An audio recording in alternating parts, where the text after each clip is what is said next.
Colleagues, friends, ladies and gentlemen, good morning, good afternoon, or good evening to all of you, depending on where you are. I was informed that we have over 1,500 registrants, and I hope everybody was able to connect. On behalf of the organizers, let me warmly welcome you to this webinar. I am Kashana or Noli Vera Cruz, the Research Coordinator for the Philippines at the International Rice Research Institute, or IRRI. I will be your moderator today. The title of our webinar is Redesigning Farm Field Landscape Through Laser Land Leveling. This webinar, co-organized by the Bureau of Agriculture and Fisheries Engineering, or BAFE, and the International Rice Research Institute, or IRRI, aims to facilitate the exchange of information and experiences on the adoption of laser land leveling, or the LLL technology. Before we proceed with the presentations from our experts, I would like to invite Engineer Juana Tapel, the Deputy Director of BAFO, to give her opening remarks. Engineer Tapel, the floor is yours. Thank you, Madam. Congressman Enrico Pineda, author of House Bill 4269, otherwise known as the Farmland Leveling and Reconstruction Act, Congressman Mike Romero, Deputy Speaker of the House of Representatives, our beloved Secretary, Dr. William Vidar, Dr. Matthew Morel, Director General of the International Rice Research Institute, IRRI, Engineer Aridir C. Rico, Director of the Bureau of Agriculture and Fisheries Engineering of DA, and also the BAPI family. Special mention to Madam Christy Pulido and Engineer JN for their efforts in pushing this undertaking. Respected resource speakers that will be introduced formally later. Government partners from TESDA, NIA, banner programs of the DA, regional field offices, and local government units. Our industry partners from AMDA, MAMIA, and from Academe, and also our partners from IRRI and other colleagues from DA. Good morning, good afternoon, or good evening, wherever you are right now. It is my pleasure to welcome you all to today's webinar, Ceremonial MOA Signing, as we reinforce the linkage between the DA through BAFE and IRRI. This collaboration will finally adopt the technology on laser land leveling, or simply LLL, that is developed by IRRI, which is widely used now in India, Sri Lanka, and other neighboring ASEAN countries, among others, but not much in the Philippines right now. With LLL, small land holdings can be expanded in clusters in order to modernize agriculture. Thus, there will be an increase in productivity and achieve economies of scale. Based on reports, LLL is one of the modern technologies that significantly contribute to the efficient mechanized operation that resulted to improve cropping yield, uniform maturity of harvested crops, improved retention of soil nutrients and agrochemicals, and uniform spatial distribution of irrigated water. This BAPE-IRRI partnership project is one of the DA's response to increase food production and promote farm consolidation under the ALPA's COVID campaign.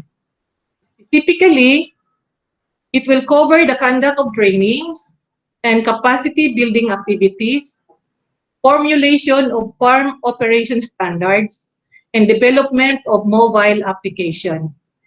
In the long run, these activities will support our key partners in the adoption of LLL technology in all regions across the country. In behalf of BAPE, we appreciate the support of our beloved Secretary William Dar in putting this LLL initiative as one of the technologies to achieve the 8 agriculture paradigms. Likewise, we at BAPE is very excited to work hand in hand with IRRI towards a common goal of helping our rice farmers attain mataas na ani, mataas na kita. The DA BAPE, as the major player in the implementation of LLL, looks forward to continuing alliance with IRRI and our major stakeholders that are present now. This is just our first activity and hope more to come. Thank you so much, and we look forward for a fruitful webinar today. Good morning again from the Philippines. Thank you. Thank you for joining us today, Engineer Tapel. Yes, thank you so much. Okay, thank you. Now, please allow me to introduce to you our resource persons for today's webinar. I would like to request them to greet the audience, maybe say hi or hello when I call their name. First is Martin Gummer. He's the Senior Scientist and Cluster Lead, Post-Harvest and Mechanization at IRRI. Good morning. Hello. Thank you. Justin Van Viersen, Regional Director for Asia Pacific at Trimble Navigation. Hello, everybody, and thanks for this opportunity to present. Okay, thank you. Vorachai Manumuth, the Managing Director at Thaus Company Limited for Crop Asia. Hello, everyone. Thank you, Mr. Vorachai. Archie Beltran, a farmer and officer at Agri Community Corporation, or Farmon. Hello, everyone. Thank you, Archie. And Gregory Andrew Julian Mapa. He is the Vice President at Green Heights Agricultural Corporation.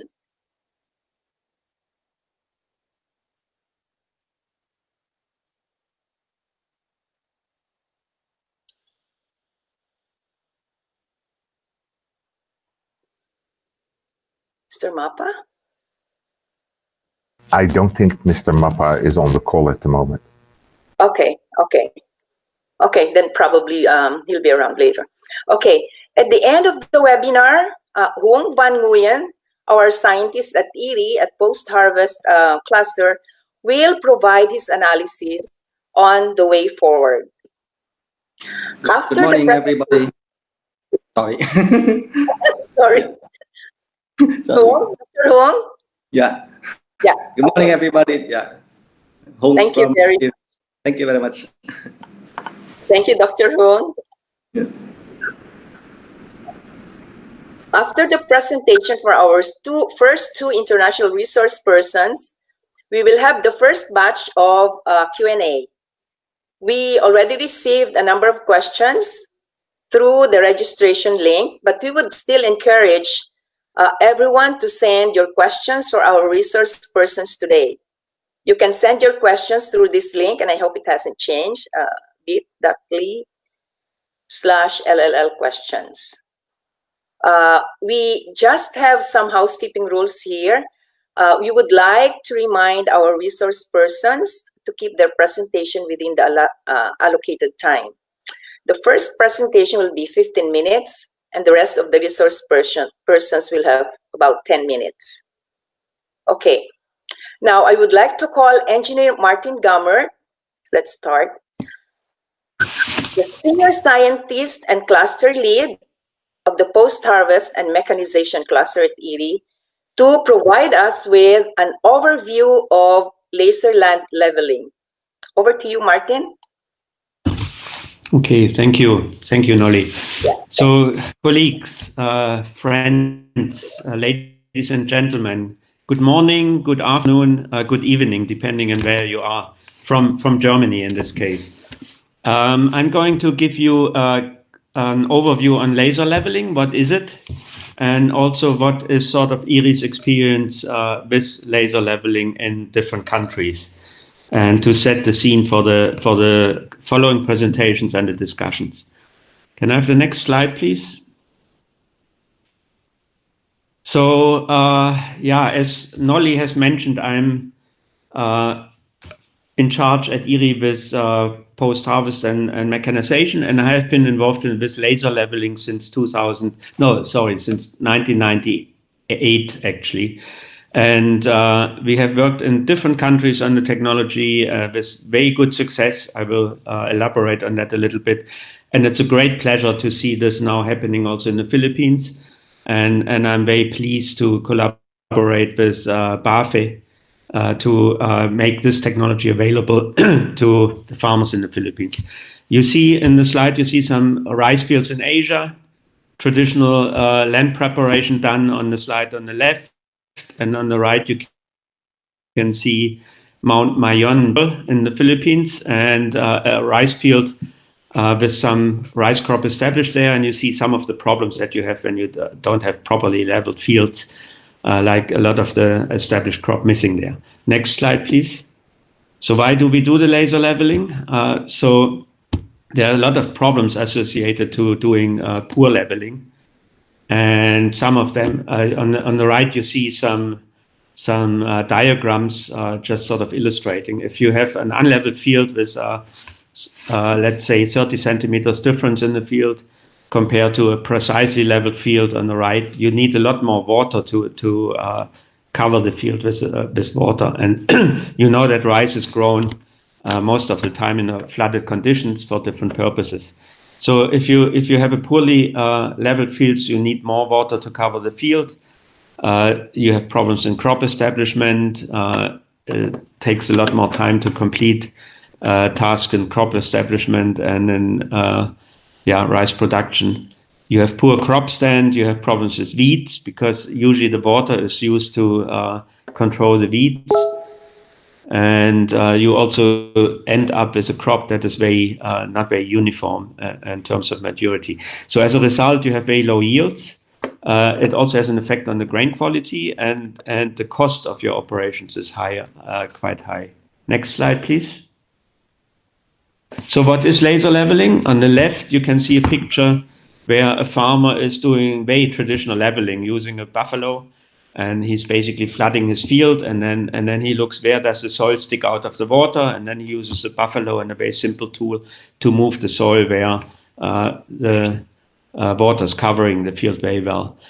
And in laser leveling, we do the same thing, but we use machines to do that. And we can do that then, first of all, we can do it in a dry field. We don't need to level to flood the field, so we have an advantage there. And then also we can do it to much higher precision compared to the traditional system. Next slide, please. So what does it take to do laser leveling? So the slide shows you the equipment that you need.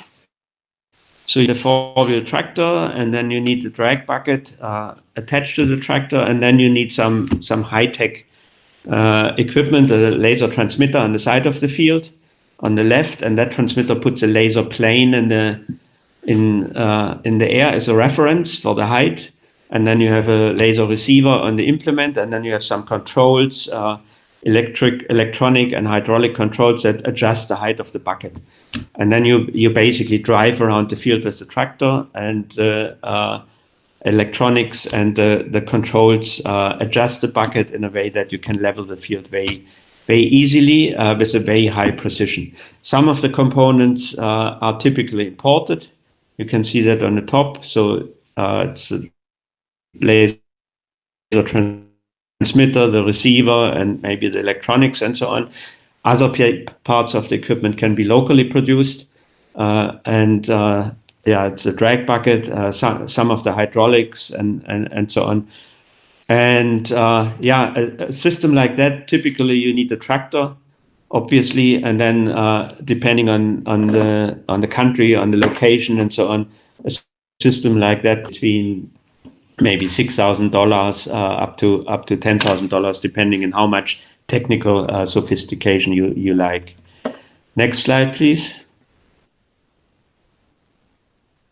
Laser leveling is not so new. It's being applied already. It actually started in the construction sector. where it's applied really to level areas where you build fields or where you, for example, need a large area that is level. In modern agriculture, and it's been used since the 1980s, so around 40 years ago it has been introduced. And you see some examples here from, sorry, the text has moved, on the left from the US and on the right from Australia for leveling large-scale rice fields. So it has been around for a long time, but it hasn't been around for small-scale rice farming. Can I have the next slide, please? So why do we do laser leveling? Here, this slide lists some of the benefits. So typically, because of the more even crop established, you get a yield increase, and that can vary between 5 and 15%. And one of the big benefits is really because you don't need that much water to really flood the field.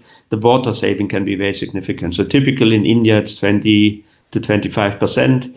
In other countries, we have seen up to 40% savings in water. And that translates directly often into saving in cost for irrigation. We have higher agronomic efficiency, better nitrogen use, between 10 and 13%. And even grain quality, because of the more even maturing, we found that laser leveled fields have produce rice with a higher head rice recovery. And some direct benefits are saving in cost for pumping.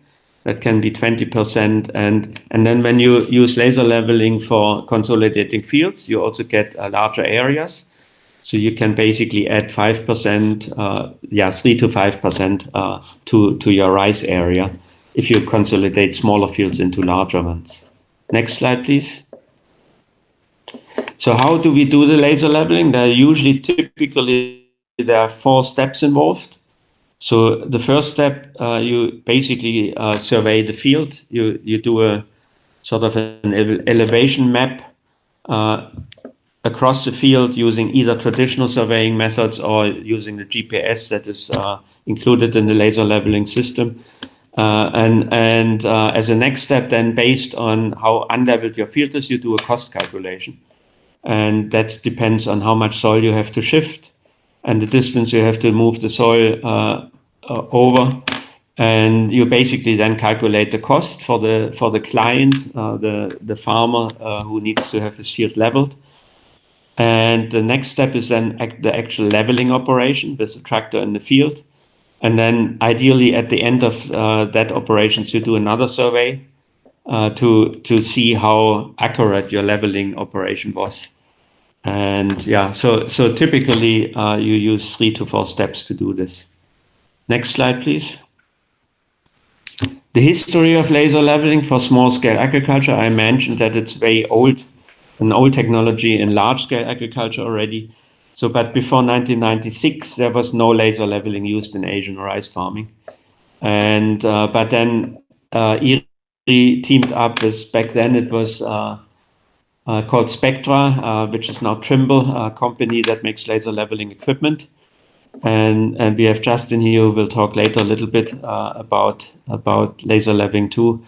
And started basically using the technology at the IRI farm, initially for wet leveling and leveling the fields at the IRI farm. And then in 1996, also IRI started working in Cambodia in a big project there and started leveling, basically demonstrating the technology in small-scale fields and around, at least 200 fields from different farmers. And then it was promoted by IRI with national partners in different countries, initially in India and China, in Cambodia, and then starting in the early 2000s in Vietnam, in Laos also, and more recently in Indonesia, the Philippines, and Sri Lanka. Next slide, please. So I just give you a bit of example of a success story, and this is India. And in India, the farmers are extremely poor. Often people say laser leveling, oh, this is high tech. Farmers cannot afford that. But I would, from my experience, I would say the farmers in India are a lot poorer than the farmers in the Philippines or other countries. So this can serve a little bit as an inspiration for scaling out laser leveling in other countries. So in 2001, there were two scientists from IRI and from India. They introduced laser leveling to India, working with a private company that basically worked on a local production of the drag bucket and some of the hydraulic equipment and so on, training operators and manufacturers. And this was very heavily supported with support of demonstrations and so on over a period of 3 years in the project. And then after that, the IRI scientists, together with Indian counterparts, continued promoting the technology. Next slide, please. So this slide shows you on the right the adoption in India. So you can see basically it started in 2001. The numbers are very small, but basically the first activity started in 2001, and it was promoted by the project.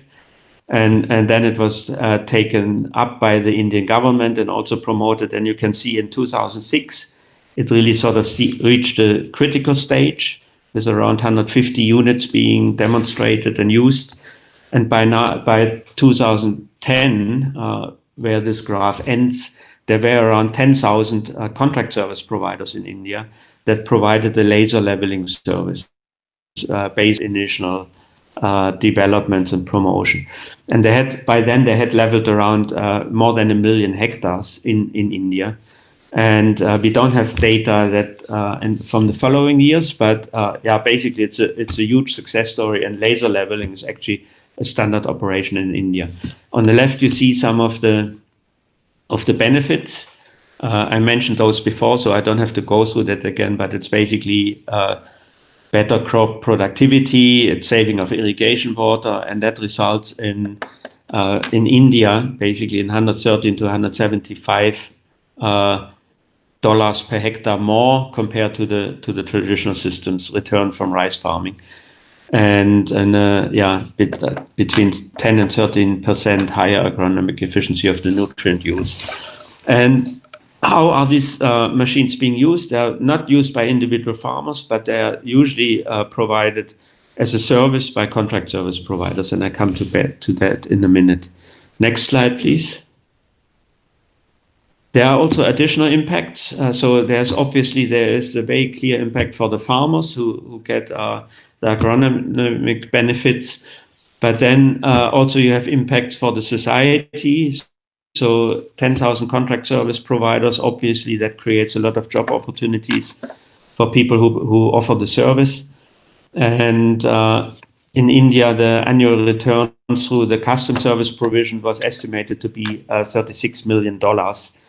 That basically supports the support service providers in the agriculture sector. Direct employment was around 3.5 million person days per year, and the indirect employment, including the manufacturing of equipment, the transport and other services and so on, was not put in numbers here, but there are additional benefits there. And the water saving of 2.2 that should be cubic kilometers per year, not square kilometers. Next slide, please. So tremendous benefits. We have then worked with our partners in Vietnam, starting in the mid 2000s and starting in the Mekong Delta, initially with the seed center in Bac Lu, and there are some data here from the work there. And I think the slide is quite complicated. If you just look at the red number, what we were comparing was farmers' practice, and then laser leveling added to what farmers are doing, and then laser leveling combined with a water-saving technology, alternative wetting and drying, which is also promoted in the Philippines. And you can see that laser leveling already gives the farmers higher profits of around roughly less than 1 million Vietnamese dong. But if you combine that then also with water-saving technologies, you can actually almost double the profit of rice farming for farmers. Next slide, please. Then leveling the fields is one possibility, leveling individual fields, but you can also use the laser leveling for field consolidation or land farming. And yeah, the slide just tries to show that you can basically use the technology to convert many small fields into bigger fields and very well leveled bigger fields. And if you do that, you get, because you are removing the bunds, you get more area for rice farming. So typically between 6-7%, depending very much on how many small fields you have that you consolidate, obviously. And often that consolidation is also a precondition for mechanization of other activities like crop establishment or harvesting, because often the fields are so small that it really doesn't make sense to apply machines, but laser leveling can create the conditions for mechanization of rice farming. Next slide, please. Complementary to the laser leveling, if you consolidate fields, you also need to do the bunds and so on. So there are very simple technologies that can help to, for example, do bund building and then make sure that you have the bunds and the irrigation that are needed for the irrigation. Next slide, please. Okay, promoting laser leveling. So that needs to be a package as most technology. So there's one thing, it's a technology. So the technology is available, it has been proven with imported components, with some components that can be locally manufactured in order to reduce the cost of the whole system. But then you also need valid business models. So it's too expensive as a technology to be used by individual small farmers. So you need a business model for the provision of the service. And then you need to look at training the operators, training of trainers, and establish after-sales service. And in most countries, we have worked very closely with Trimble in order to make the technology available. Like, for example, in Vietnam, in Myanmar, and in other countries, we have worked together in order to establish the after-sales services needed. First, to get the technology into the country, the high-tech components, and then also make sure that the equipment can be serviced if that is needed. Next slide, please. How do we get the laser leveling to farmers? There are different business models, and these are just some examples. So you could have, for example, farmer owners, which is very feasible in large-scale agriculture, like in Australia and the US. That's a typical system there, but it's not really so feasible for Southeast Asia. You could have cooperative ownership or contract service provision by service providers that are not necessarily farmers. And you could also have farmers, bigger farmers who own the equipment and then provide the service to other farmers and become contract service providers that way. Next slide, please. Laser leveling in the Philippines. So as I said in the beginning, I'm really happy to see this happening, and thank you very much to BAFE to take the initiative to look at scaling out laser leveling. Just a few words about what happened in the Philippines already. So the next slide, please. So as I said, we started with laser leveling in small-scale rice agriculture in the late 1990s. And then it has not been gotten any attention in the Philippines. But more recently, like in our Philippine partners from Fertilizer and other institutes expressed interest in the technology. And in 2019, we had a roundtable that we conducted at IRI, sort of presenting the experiences from other countries and so on, and what has been done already initially in the Philippines. And that created a lot of interest. And as a result of that, we got also a project funded by DA-BAR in the Philippines for sort of demonstrating and piloting laser leveling in the Philippines. Can I have the next slide? A lot of the people who are attending the seminar probably were attending that roundtable discussion in the Philippines. So the technology was included in a project that's called Modernize, funded by DA-BAR. And that has 6 different project sites in different regions. You can see that on the right.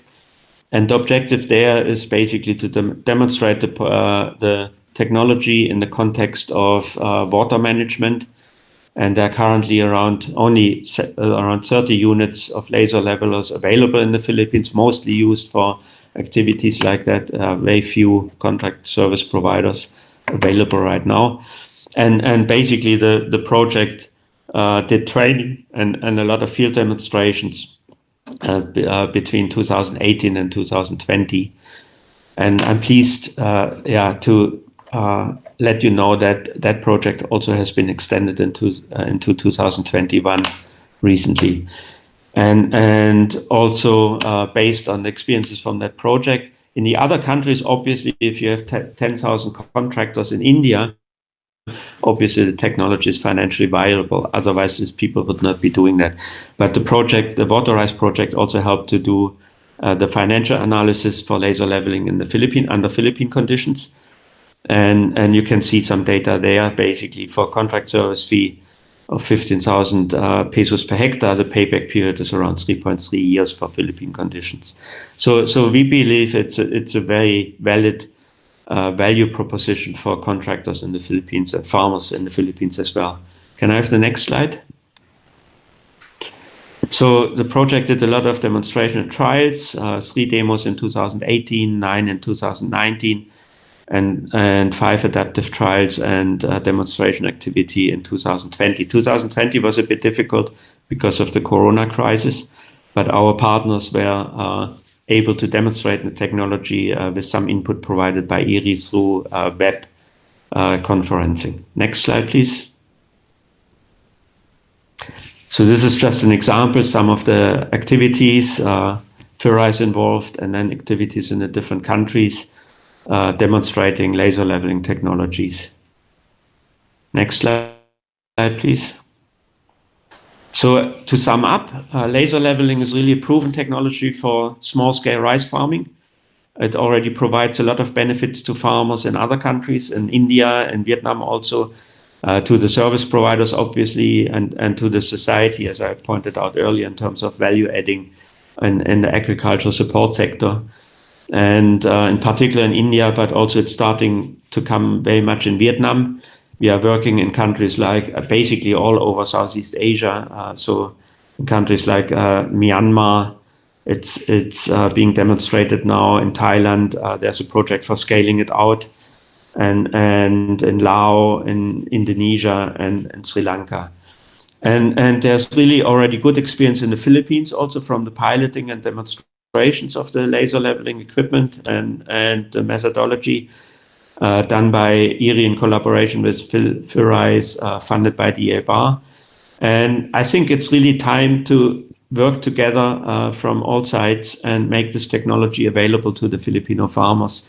And I'm very happy to be on the seminar because it's moving forward, and very thankful for the EBA to look at how can we scale out this technology to make it available for the Filipino farmers and to the contract service providers and so on.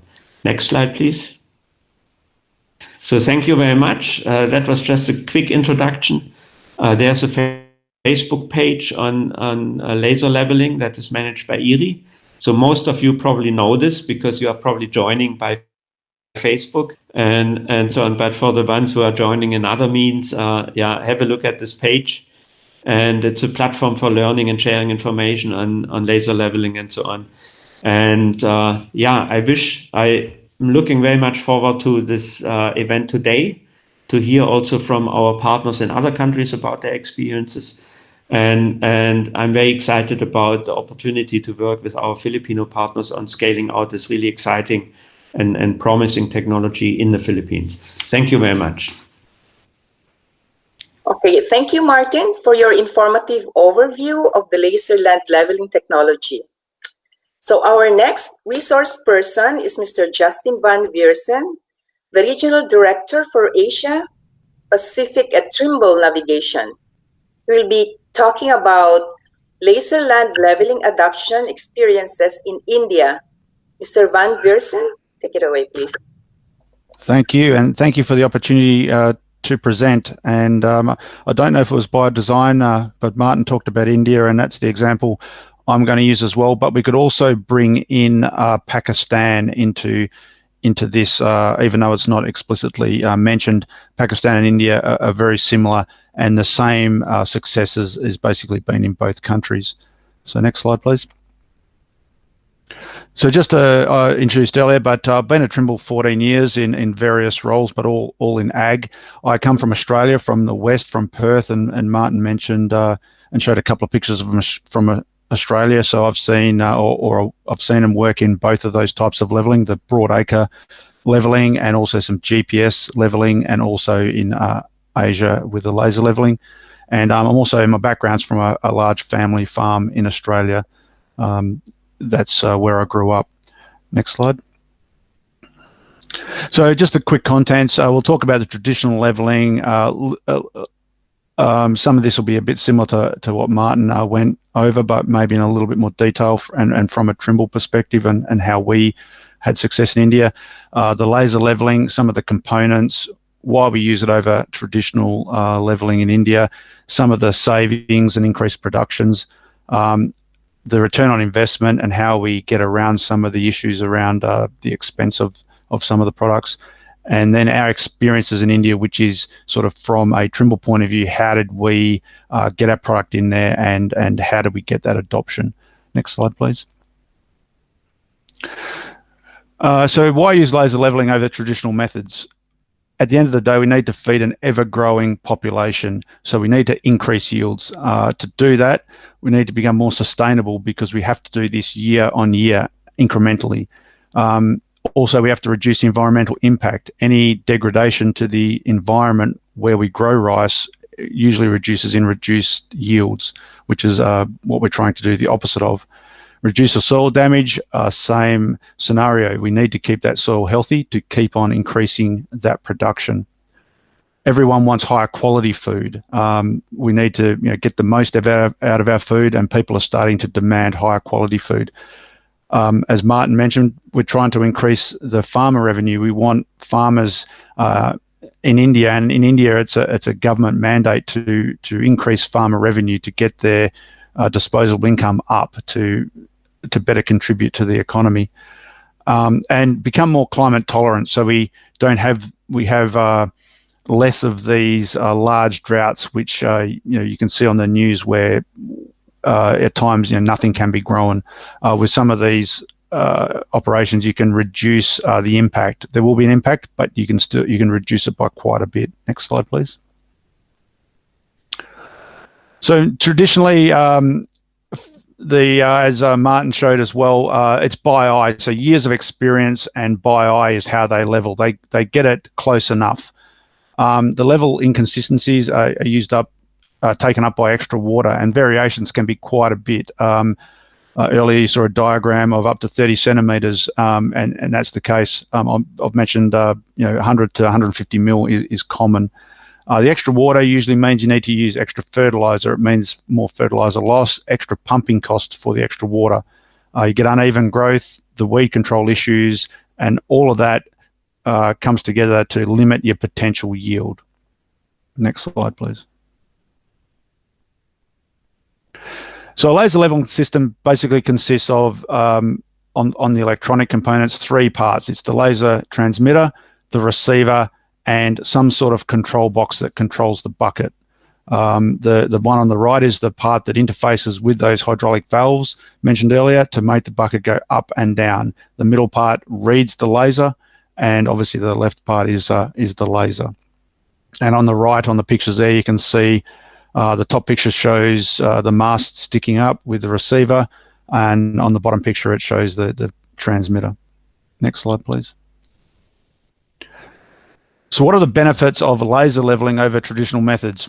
Mentioned earlier, reduced water requirements. Obviously, water is a finite resource, and in a country like India with a high population, we need to protect that resource.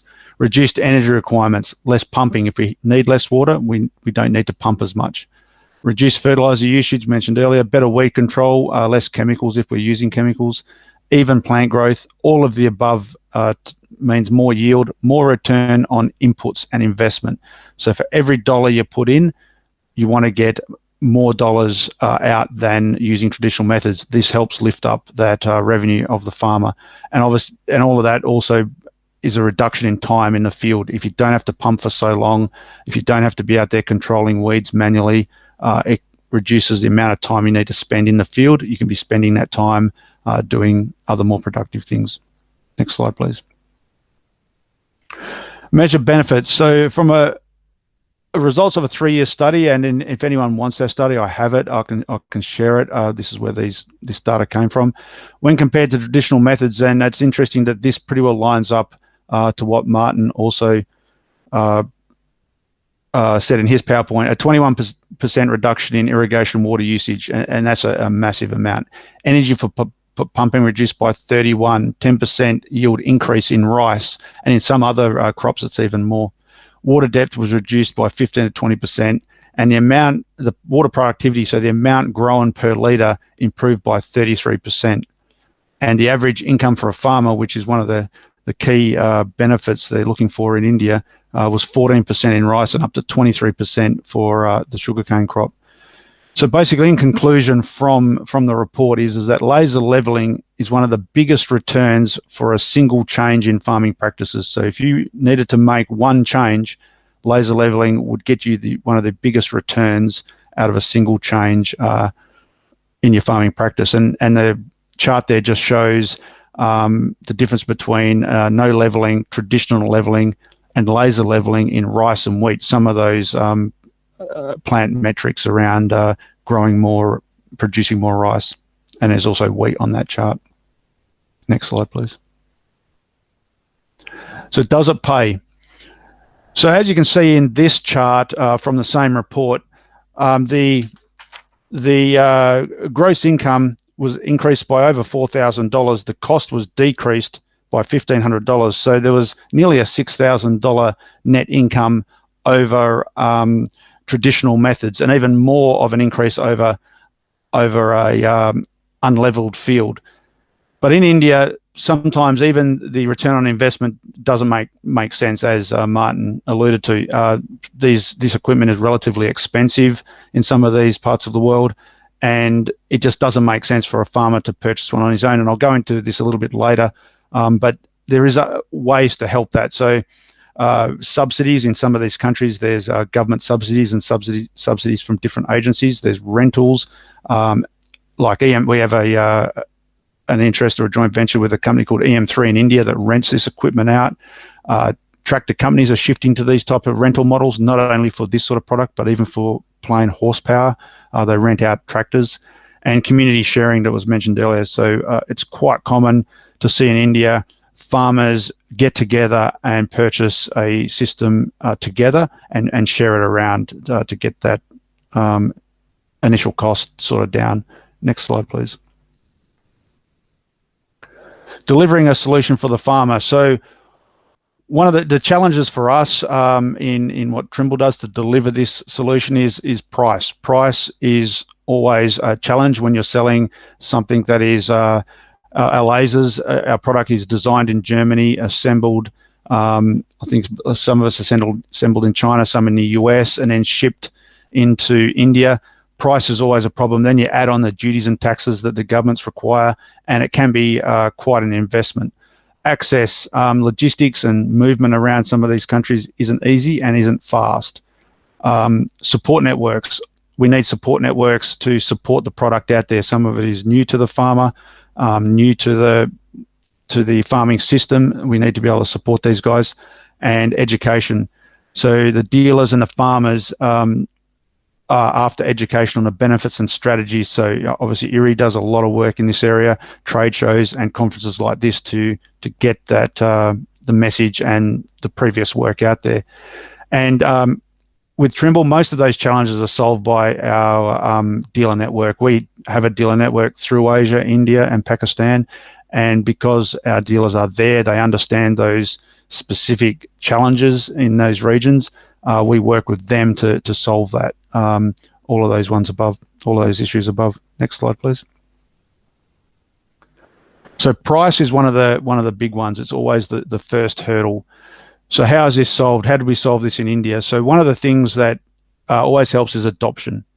as Martin showed that graph, as that adoption graph goes up, other manufacturers come in, and there's always pressure to do things. You can get manufacturing volumes up, you can get prices down. That will help get the price to where it needs to be. The competition, obviously, they come into the market once it's adopted. All those dynamics push the price down. Contractors, you can, as I said earlier, you can use contractors where they purchase the product and they keep it running 24/7. So the fixed costs can be amortized over a much larger amount of acres. Community use and sharing, as I said earlier, that is very big in India, and hiring EM3 JV style businesses in India, and they get really promoted by the government. There is a lot of companies hiring out laser equipment, tractors, all sorts of equipment to try and get those costs down.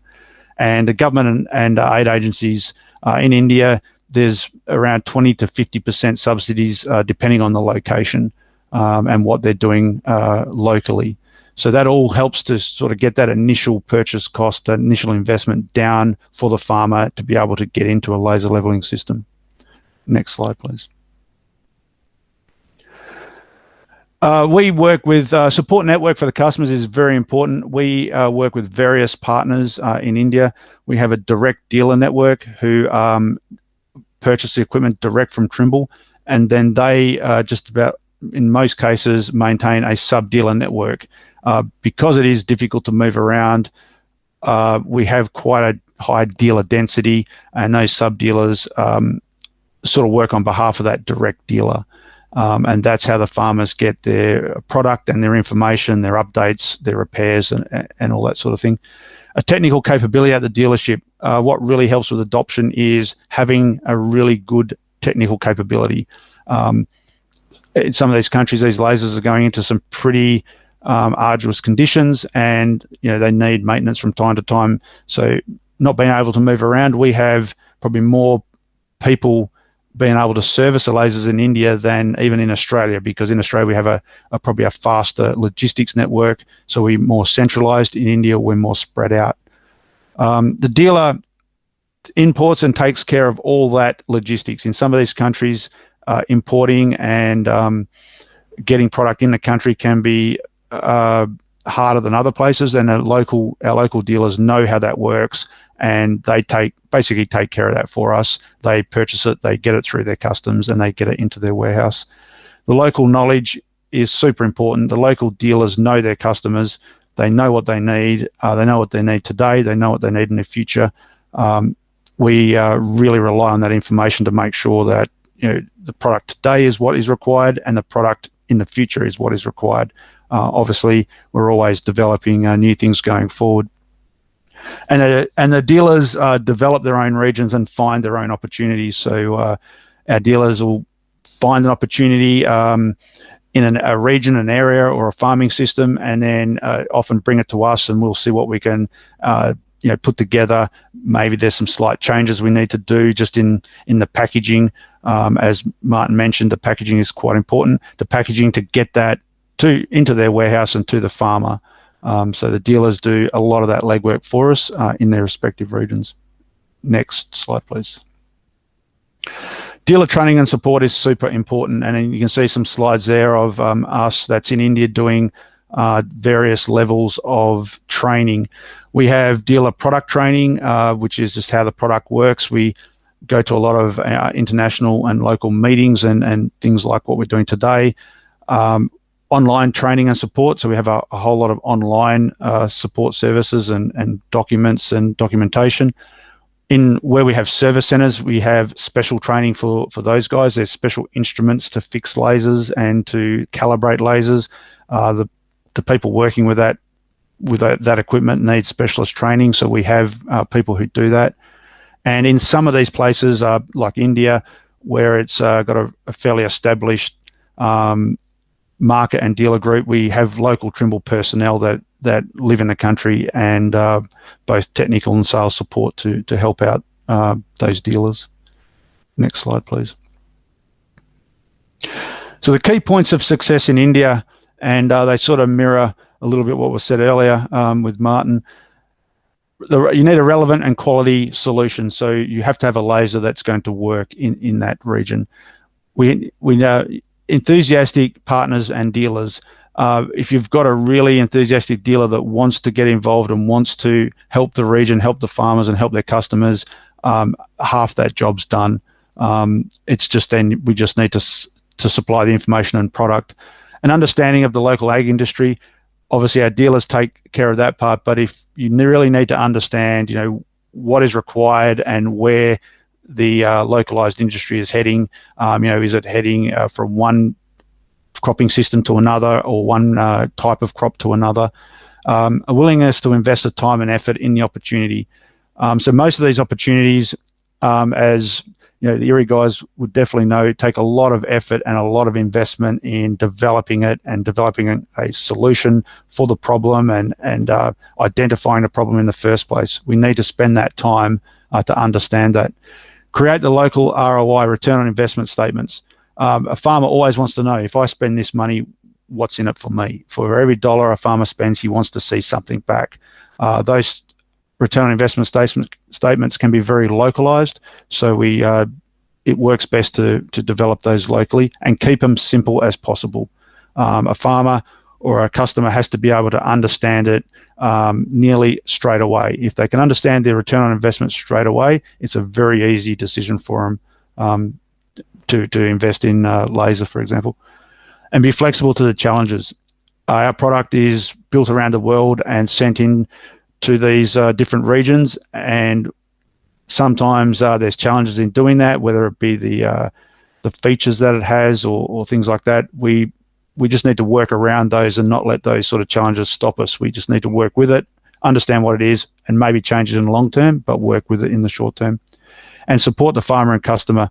Very important that a farmer is getting into something new in a lot of these cases, and he needs to know that he has the support there. If he's got a question or a problem, he just needs to know he can lean on somebody to get those answers. Put all those things together, like what happened in India with the work that IRRI and some of the dealers in that have done, and it all came together reasonably quickly, as you saw by Martin's graph. Next slide, please.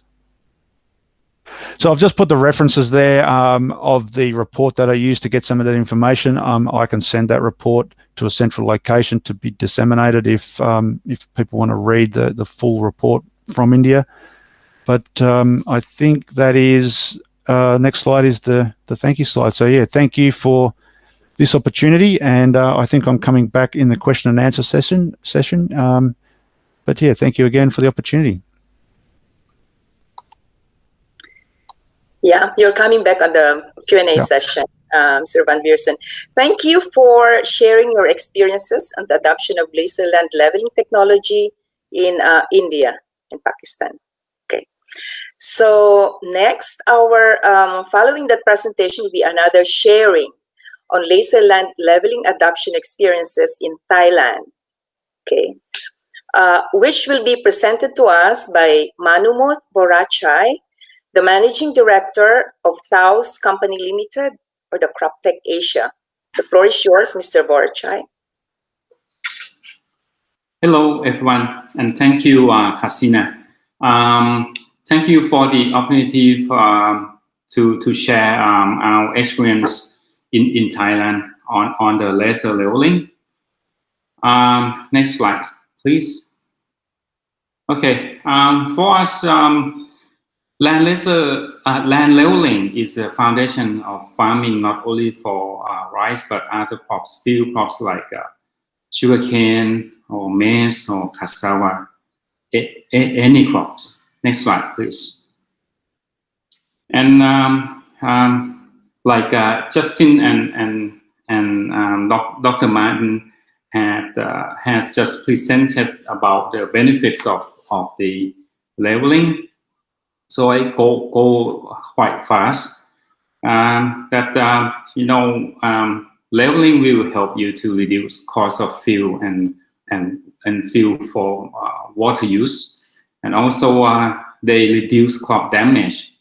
When you reduce crop damage, then your yield is increased, receivable yield. I have to say that, and also they reduce problems, and then reduce cost of unnecessary spraying or herbicide usage. And also it makes the machinery utilization really much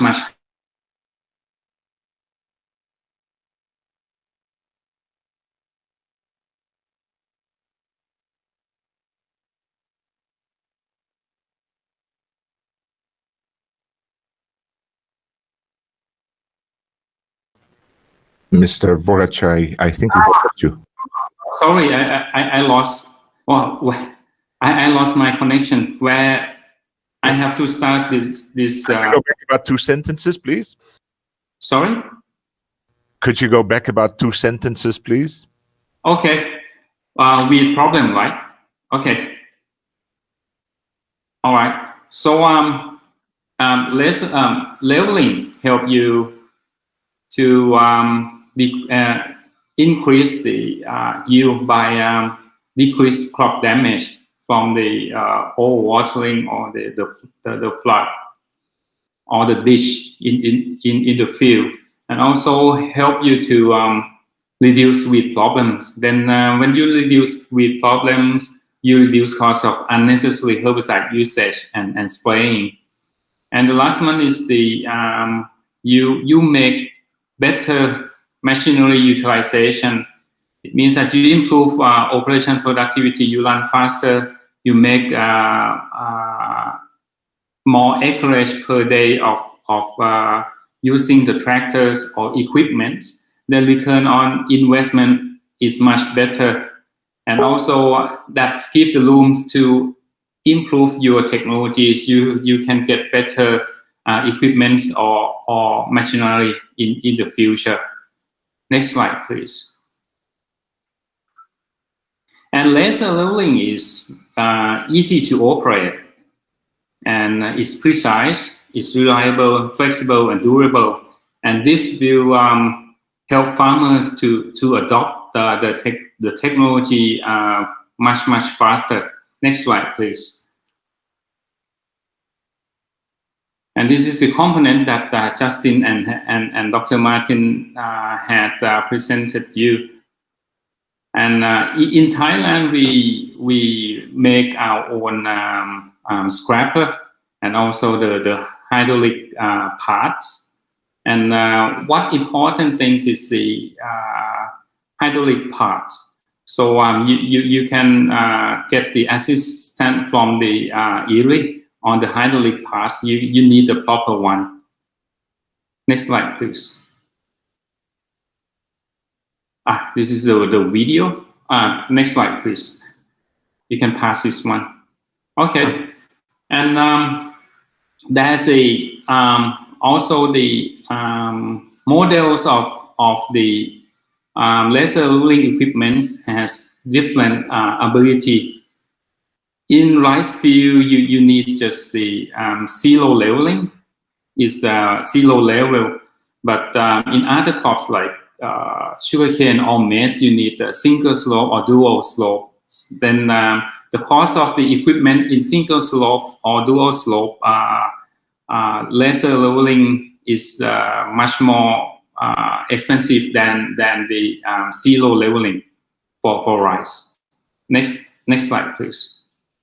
And this is I have our own demonstration farm in the north of Bangkok, just 400 kilometers from Bangkok.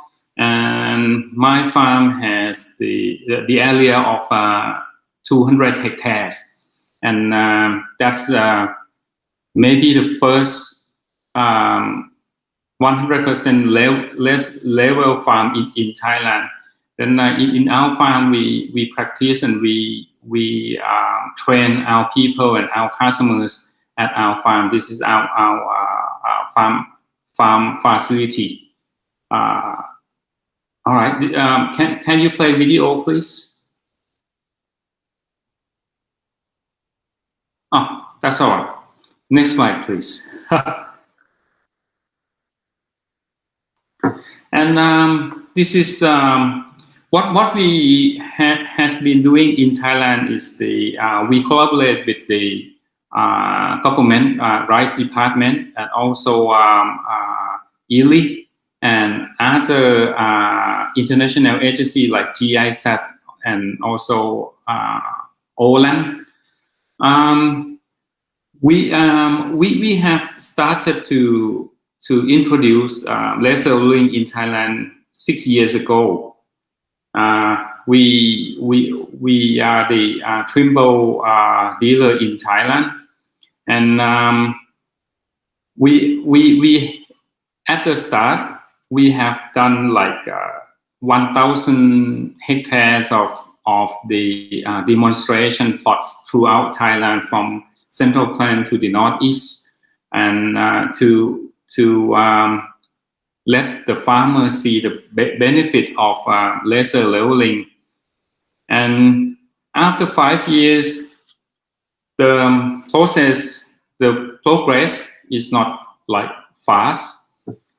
That we have learned a lot, and I can share with you, because what we have is we have zero subsidy from the government, no subsidy on the laser leveling, but they have policy, but no subsidy. It's different from India, Pakistan, or other countries that the government has the 20 to 50% subsidies, and so we have to work with contractors. And what happened is contractors in Thailand has a major job in sugarcane and maize, and now the crop cycle of maize, corn, and rice is in the same cycle. So contractor, they seems investment in the laser leveling has much lower return to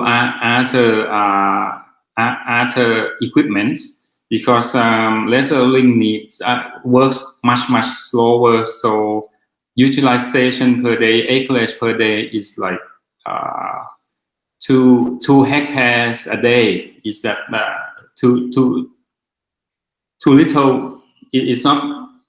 Return on investment is not possible for them, and also in the rice area in Thailand, most of the tractors is less than 50 horsepower.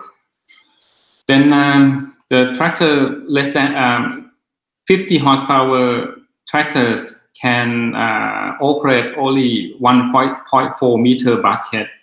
So the problem is the acreage per day is very small.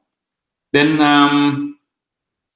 right now we change our target and the way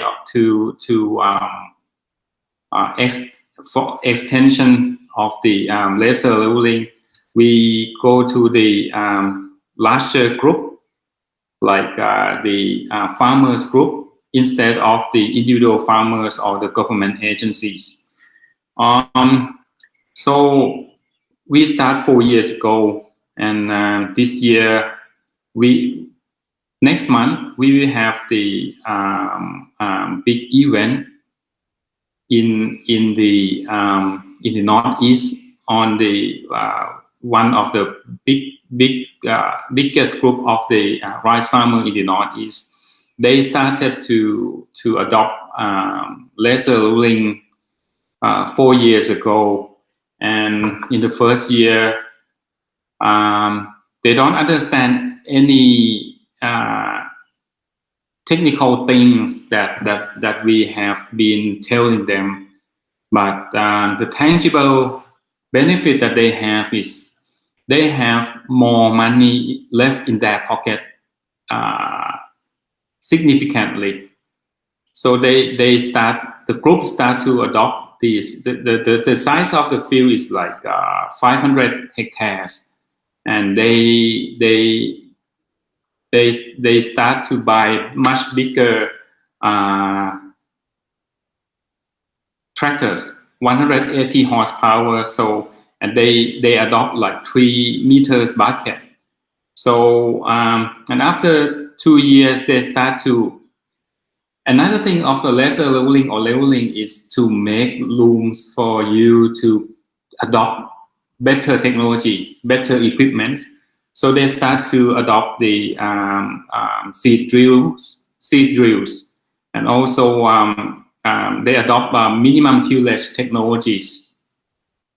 So this year they will announce their success.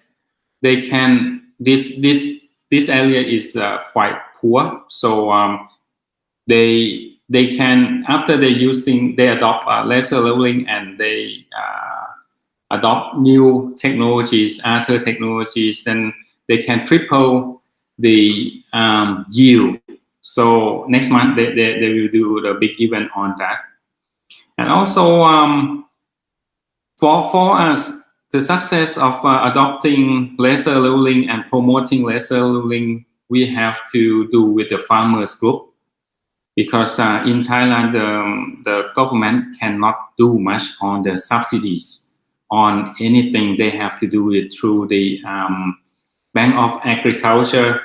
So that's a big obstacle for small farmers to acquire technologies. And we have started to look at the farmers group that working like cluster farms. So they have a centralized what they call hub farm. They have machineries, and they do contract to their members. And also what we pushing hard right now is to get the government support, not subsidies, but I can see the cost of the equipment, laser leveling equipment in India by that Justin just shared. But in Thailand, the cost of acquiring one unit is much higher because of the tax. So when you want to promote new technologies in agriculture, it's not just promoting to farmers, but you have to get the government to do like direct support and indirect support. But for us, we have the tax problem, duty problem, and all right. So next slide, please. All right, this is end of my sharing, and you can, if you have any question, then you can give me in the Q&A session. Thank you for now. Thank you very much.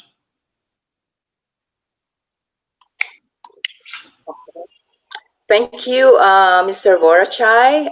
If you got questions for resource persons, this is the link. You can send your questions. Right now, we will now take a break from the presentations to accommodate a few questions for our international speakers, which were gathered during the registration. I will address the questions first to Martin, and then Mr. Van Viersen, and then Mr. Manumuth, but feel free to react and discuss with each other as we go along, okay?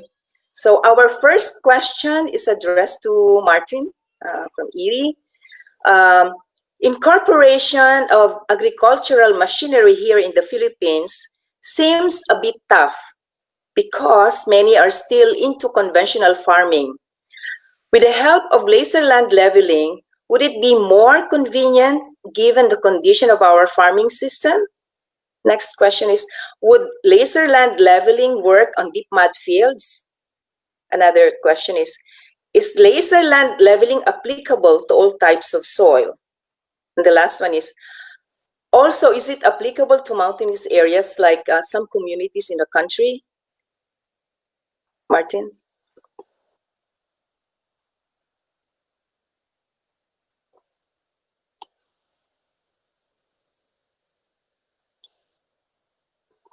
Martin, you're on mute. Yeah, sorry about that. Thank you very much for the question. So about the first one, about the machinery or mechanization status in the Philippines, I think it's very true. And also in the Philippines, there's a lot of farmers still use the two-wheel tractors. And so the two-wheel tractors are not really suitable for laser leveling. But then on the other hand, you also have a tremendous push for mechanization. And for example, combine harvesting is something that is really new in the Philippines, but a lot of farmers are using that already because there's labor shortage and they don't get the people to do the harvesting and so on. So that trend is there, that people want to cut cost and they want to mechanize. And you cannot introduce a new technology sort of in the whole country at once. It's a process that you have to do, and I do think there's good enough potential in the Philippines. There's pressure to mechanize. Also with COVID, for example, mechanization helps with social distancing. If you do things with machines, you don't have to be in contact with many people, and so there are many different aspects to that. So I think, and then again, it's all about sort of supporting contract services. It's not all the farmers need to have laser leveling equipment. It's really building up the contract service provision so that farmers can buy that service. And there's also a tendency, there is in the Philippines, there is this limitation of rice area per family, but there's a lot of farmers who farm a lot more by renting land and by farming the land of families. So there's a trend towards bigger farms and so on. So I think the general trends are in favor of mechanization and laser leveling. Deep muddy fields, no. The current system is really, at the moment, it's designed for dry leveling. So you do the leveling after you harvested your crop, the land is dry, you don't flood the field like in a traditional system. And there are solutions for wet leveling, but they are more surface leveling, just putting the fine touch on it, but not for field leveling. And there's no solution for that yet. And then does it work on all types of soils? On principle, yes. One of the things with laser leveling is you don't have to do it every year. You do it, and then depending on your land preparation, if you use a disc plow, for example, that sort of moves the soil to the side, you will have to level earlier. And if you use more other plows that don't shift the soil so much, and then you maybe only need to re-level every 6 to 8 years. And the soil condition is very much influencing that re-leveling period as well. So you can level on any soil, but it might be that in different types of soils you have to re-level earlier. And then in the mountainous areas, I don't know where the person who asked the question lives. If it's in Banaue, then no, there's no way to use the technology there. But it's basically it's for intensive systems, and it's in areas where you might have terraces, but you can go in there with tractors, with heavy equipment. And the technology can also be used to sort of consolidate that sort of terraced fields, small fields, into bigger fields and make it more suitable for mechanization. Okay, thanks, Martin. Now, you have another question, and this is, how does this technology benefit sustainable farming? Another one, can a farmer or farm owner use this technology on its own, like a do-it-yourself? Or do we need a professional to operate this equipment? Is that also to me? Yes, also to you. Yeah, okay. Okay, sustainable production. I mean, there are three aspects of sustainability. One is the environmental one is the social one, and the other one is the economic sustainability. And we have done, Hung, who's also here, he has done some life cycle assessment on laser leveling in Thailand. And I mean, basically, if you save water, if you save inputs, if you save pesticides or herbicides and so on, you reduce the footprint of rice, the environmental footprint. And we have conducted studies, or Hung has conducted studies that demonstrate that if you do laser leveling, because of all the savings, you actually contribute to more sustainable rice production, and you have less greenhouse gas emissions, you have less cost, and so on, and also less impact on human health. So yes, laser leveling definitely contributes to more sustainable rice production. The second question was about farmers being able to use the equipment. So I think, as the presentations were showing, it's not a technology for small-scale farmers. It's quite complex, and you need area in order to be able to recover the investment. So in most countries, what we see is that it's a bigger farmer who starts buying the equipment. Then he does his own farm, and then he starts selling the service to other farmers. But that then often specializes, and it's sort of service providers who are not necessarily farmers who are providing that service to the farmers. And you see that in many areas, in combine harvesting too. It might be a farmer who starts it, but it's actually then service providers who are specialized, who then have the expertise and the knowledge and to do it properly and right, and provide the service to the farmers, and the farmers benefit from cost savings, basically. I'd like to add to what Martin said there. Even in Australia, in the very broad acre laser and GPS leveling industry, it's predominantly contractors that do that. Even for the farmers in Australia, they just get someone in who just does it, right throughout the season or all year to level their farm, and just pays them per hectare. So it's not uncommon even in Western farming. Okay, thank you, Martin and Justin. The next question is for Mr. Van Viersen, just in time. So what is the effect of laser land leveling on an already established rice field? So from the agronomic point of view, there's probably others here a lot better qualified than me to talk there, but there's not any really negative effects to leveling a field. Most of these places seem to have very deep topsoil. So unlike some parts of the world, like where I'm from, the topsoil is about 3 or 4 inches deep. So leveling becomes a challenge because you have no soil available to shift. In most of the places in Asia, you have a lot of topsoil. So there's really no negative effect, except obviously the cost to do it, on a rice field. It's all positive. As said in the presentations, there's less water usage, less of everything, and more chance to grow more rice. And as Martin said, then farmers have more time and more money to put back into efficient systems to make everything more efficient. So I don't know if that answers the question, but really there's no effect day to day on the actual field, except to make it a more productive field. And then the agronomic part of it, and I'm sure there's others that are, like I said, more qualified to me to talk about exact soil structure and things like that. But from what we've seen, from what I've seen, and from what I've talked to people around, there's not a lot of long-term or any effect on soil structure either. Okay. Actually, there are a few more questions here, also supposed to be for Mr. Manumuth, but I was reminded by Marco about time. So in the interest of time, we'll move on now. And probably later on, those who are interested, please send your questions directly. We'll have your questions reach our speakers, okay? What we will also do with all the questions, we will collect them, and we will make sure that they get answered on the Facebook page that was presented earlier. And we will also send a link to that Facebook page to all the registered participants. Okay, thank you, Marco. So that ends our Q&A part 1.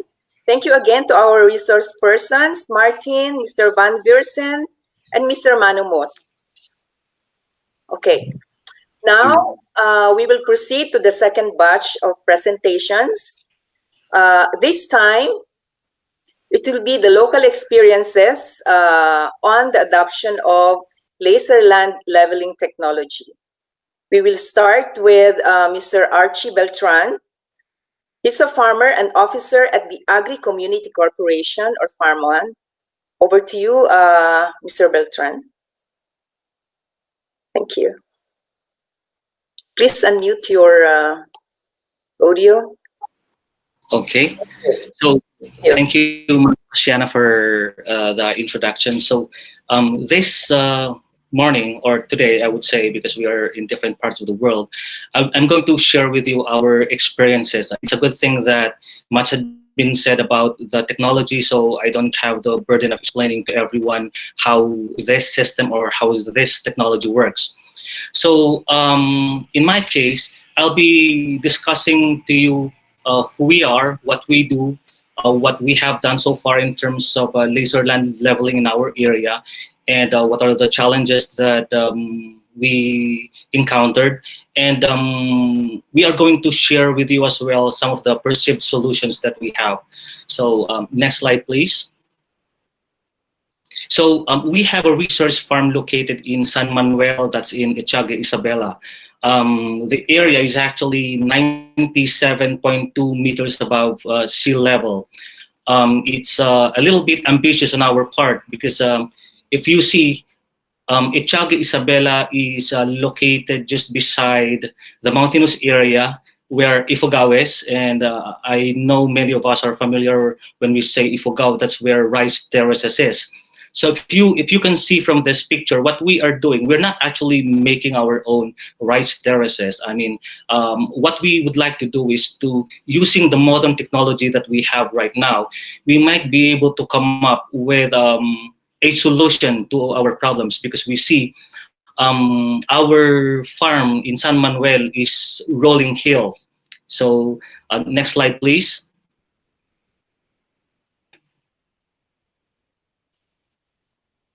Hello, Marco, next slides, please. There. So that's the other, the first picture shows that part which we have already leveled.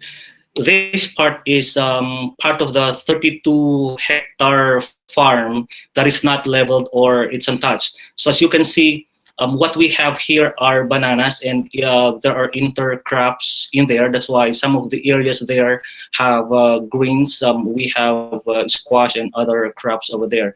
So what we are planning to do is, after developing that first area, we would also like to develop this second part. We would like to level it in such a way that we could plant rice in it.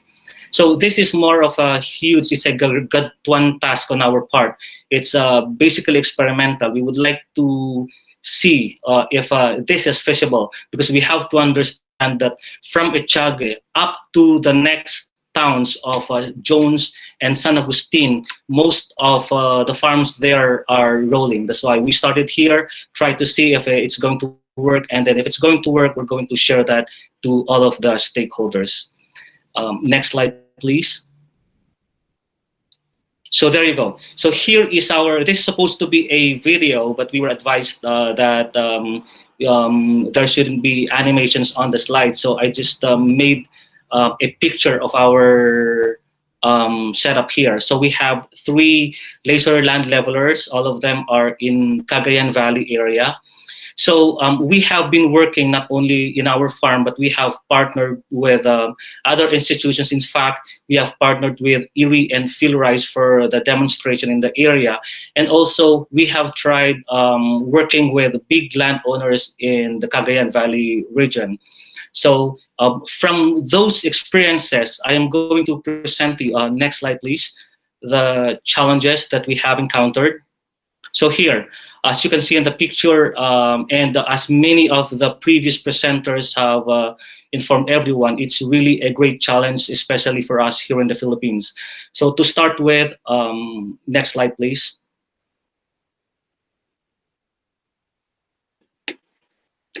Here.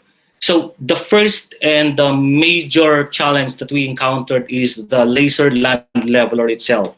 As you can see, ladies and gentlemen, the laser land leveler is not as easy as the combine harvester or the tractor, where all you have to do is buy the equipment, get an operator. The operator can be trained in one day, and it's all set.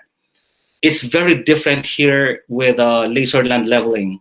First, you have to understand the technology, and it's not enough that you have a qualified operator. You really have to have a technical man who's able to understand how this system works. So in our case, we even have our own agricultural engineer. It's just unfortunate that in their curriculum, laser land leveling wasn't touched. So that's one of the biggest predicament that we had when we had our own laser land leveling. So for all of you guys who is planning to have their own laser land leveler, you have to understand what this system is first and foremost. Like for us, in our case, the reason why we had this laser land leveling was we visited Erie, I think that was in 2019, and was able to meet with Engineer Joseph and the rest of the team there. But when laser land leveling was discussed to us, little did we know that the production team was already, they have already purchased 3 units of laser land leveling. So the units are already on the way. And when it was already delivered here in the Philippines, that was the first time that we see the technology. The first thing that we had in mind was how to make this technology work. So it took us some time. It's a good thing that Engineer Otep is there with us. He is with us along the way. And we were able to master or make use of this technology in, I think, 2 or 3 weeks after it was installed. So this is the first thing that we have to consider. Before even getting your hand on this technology, you have to understand how this technology works, how it is done, how measuring is done, how this works, because this technology is really different from the previous equipment that we have, like the tractors and combined harvesters. So next slide, please. Okay, the next problem that we have encountered is the cost of laser land leveling. First and foremost, in terms of cost, we are referring here about the acquisition cost. The acquisition cost for a laser land leveling is not that cheap. And that's why if you have heard the presentation of Martin Gumert, really small farmers cannot afford this type of technology. The next question would be how much for, let's say, for instance, for service providers, how much are they going to charge the farmers? In our case, there are a lot of things that is playing with regards to costing. First is we have to consider the cost of the equipment. Number 2, manpower. Yeah, as I have mentioned earlier, it's not enough that you have an operator. You need to have a technical man who understands how laser leveling works. So with this in play, you have to consider the manpower resources that is involved in using the laser land leveling technology. Another thing is you also have to consider government charges. Like say, for instance, if you buy one laser land leveler and you're going to use that in one location, there are specific local government units that are charging specific taxes or charges for the use of that technology. So that's one thing. Another thing, the costing on our part is also a problem because unlike tractors or harvesters where you could just simply lay down some sort of a specific number for area, like say for instance for tractor, you could just simply charge 2,500 per hectare. It's that easy. But for laser land leveler, it's quite cumbersome because you have to consider the amount of soil that has to be moved. So in our case, our speed is a little slow, unlike in Thailand where they are able to work on 2 hectares per day. In our case, it's only 5,000 square meters per day, or that's about half hectare per day. So considering all the factors,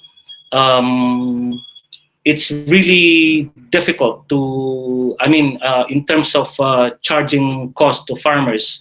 One of the things is, like say for instance, what if the amount of soil to be moved is too great? In terms of productivity, the longest that we have done so far is 2 days for just 5 square meters of a farm. So those are the things that has to be considered in terms of the cost of laser land leveling. Next slide, please. Here we go. Another thing that is causing a bottleneck in the implementation of laser land leveling is the present status of the farmers. We have to consider that before the pandemic, there was a problem that is that the rice farmers have encountered. Specifically, if we talk about the rice tariffication law, the farmers are losing. And then here comes the pandemic. So the next question is, using the regular services that they had before, and still they are losing money.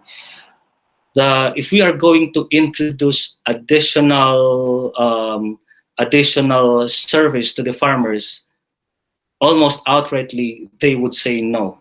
You have to understand that in at least 2 crops the farmers are already losing, so charging them with even just a few amount of money for an additional service, for them it's a no-no. They understand the technology, they know how important it is, they know that it's the leveling is the foundation of farming. It's just that charging them with additional amount on top of the regular services that they have been used to them, it's very difficult. Next slide, please. Here we go. We have encountered this in most parts of Isabela, where we have worked with. In fact, even big landowners. I was able to talk to a big landowner, I think 2 months ago. And after presenting to him laser land leveling and then the benefits of laser land leveling, he was amused how this technology is able to provide such benefits to the farmers. So I think one of the very reasons that many farmers do, one of the reasons why farmers do not adopt this technology is the lack of knowledge. They are very confident with technology that they already have, the traditional leveling technique, and to them, if we are not going to present to them the difference between the traditional leveling and laser land leveling, they won't be able to understand that spending additional money for laser land leveling would be that beneficial to them in the long run. So I think this is one of the key areas, which is a good thing because IRRI and PhilRice is taking care of this one. We are proud to be one of their partners in demonstrations. In fact, the most recent demo that we had was conducted in Rojas, Isabela, where we work together with NIA in that area. So here, one of the things that is troubling the farmers in adopting the technology is the lack of knowledge. To them, they consider the traditional way of leveling as already fine with them. They don't have to deal with a more technical laser land leveling scheme. If only we could explain to them in detail how beneficial or how efficient this laser land leveling is as compared to their traditional method, I believe more farmers would be adopting this technology.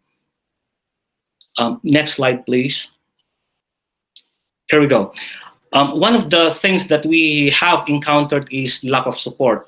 If you notice, I did not mention any details on this one because we feel that this lack of support here talks about all in all levels, in all stakeholders. Let's say, for instance, for financial institutions, most farmers can easily and readily get a hold of their own tractors, their own harvesters, because financial institutions have them on board. Like say, for instance, if you go to a rural bank and you ask for a loan, all you have to do is fill up the form. For as long as you are, for as long as you talk about tractors or combined harvesters, It's that easy. But if you go to a financial institution, apply for a loan, and then you tell them that you're going to purchase a laser land leveler, it's going to be quite difficult. So that's one. Another thing, in most areas that I have visited, I don't know with the other areas, most of the farm equipments that is given to the farmers are tractors and harvesters. Most farmers do not have this. In fact, if we are going to take a look at the presentation of Martin, the total number of laser land levelers in the entire country is just 30. It's just about almost just 2 or not even 2 laser land levelers per region. So with that, you could just imagine the amount of tasks that we need to work on so that the farmers would be able to have a hold of this new technology. So in terms of lack support, I'm referring here of not only from the government, because if you could see, I don't know with other areas, but in the Cagayan Valley, most of the farm equipments are actually owned by entrepreneurs, not by farmers. They're owned by entrepreneurs who are renting the equipment to the farmers. In our case, in the Cagayan Valley region, if you're going to present a laser land level to entrepreneur, the first question that they would have in mind is, how am I going to take back the investment for that technology? Considering that if you're going to present to them the technology itself, the technology is not that easy as compared to buying a tractor and combined harvester. So this lack of support in all the stakeholders had to be dealt with so that laser land leveling in the Philippines would move forward. Next slide, please. Here. So from the experiences that we had on our farm, in working with the farmers, with cooperatives, with the big landowners, and all of the stakeholders, we have some perceived solutions that we might probably work on, something that we might consider so that laser land leveling would move forward here in the Philippines. And the first of which is, next slide please. Okay, so if we have to push for laser land leveling here in the Philippines, it has to be a collaborative effort. The approach shouldn't be done by just one agency, not by IRRI alone, not by PhilRice alone, not by DA alone, not by the farmers alone. It has to be a collaborative approach. When I talk about collaborative approach, all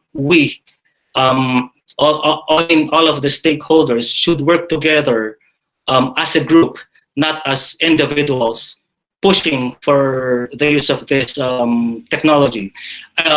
In doing so, I would just like to put forward what we have done here in Cagayan Valley region. Next slide, please. Here. So what we did here, this is actually a collaborative effort that we have done. This is taken in Ross Isabela. This is not only us doing the training, it was actually a collaborative effort between Farm Owners Agriculture Cooperative, PhilRice Isabela, IRRI, NIA Maristu, that's in San Mateo, Isabela, and also DA Region 2. Next slide, please. Here. So this, the first part is actually more of a training seminar session with the farmers. We introduce the technology, how this technology works, and this is the demonstration part. As you can see here, the demonstrator, the speaker, or the trainer is from DA, and this is not done by just us. It's actually done by IRRI, PhilRice, DA, and NIA Miris Division 2. And from that experience, we have discovered that on the part of the farmers, with these stakeholders working together in pushing for this technology, the impact on the part of the farmers is great. We have done demos before on our own, we have invited about 300 farmers, and the effect was not as contagious as what we have done here when IRRI, PhilRice, DA, and DIA is together in that same forum discussing the technology to the farmers. Because we have to understand that, look, if we are going to push forward for the use of laser land leveling, it will not only affect the farmers. For NIA Maris Division 2, they are covering about 20,000 hectares of farm in their division. But with the water-based technology of PhilRice, and we are going to reduce the use of water to just 1/3, it is possible that NIA Maris could already cover more than 30,000 hectares of farm in that area, which they cannot do for the present condition because most of the farmers there are not leveled. So things considered, one of the things that we would like to push forward for the laser land leveling here in the Philippines is instead of individuals or group or individuals or institutions pushing forward for the technology, I think it would be best that all of the stakeholders would come together, work together, and push for the use of, laser land leveling here in the Philippines. So for us here at Farm On, that's our observation, that's our experience, and that's one of the things that we have found so far in the use of laser land leveling since we started during the first quarter of 2019. And again, thank you for giving us the opportunity to share.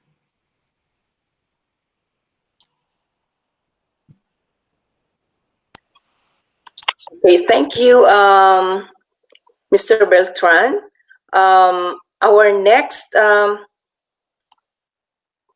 thank you for sharing your experiences in the country, because you both shared the challenges and recommendations or solutions in adopting the land laser technology in the country.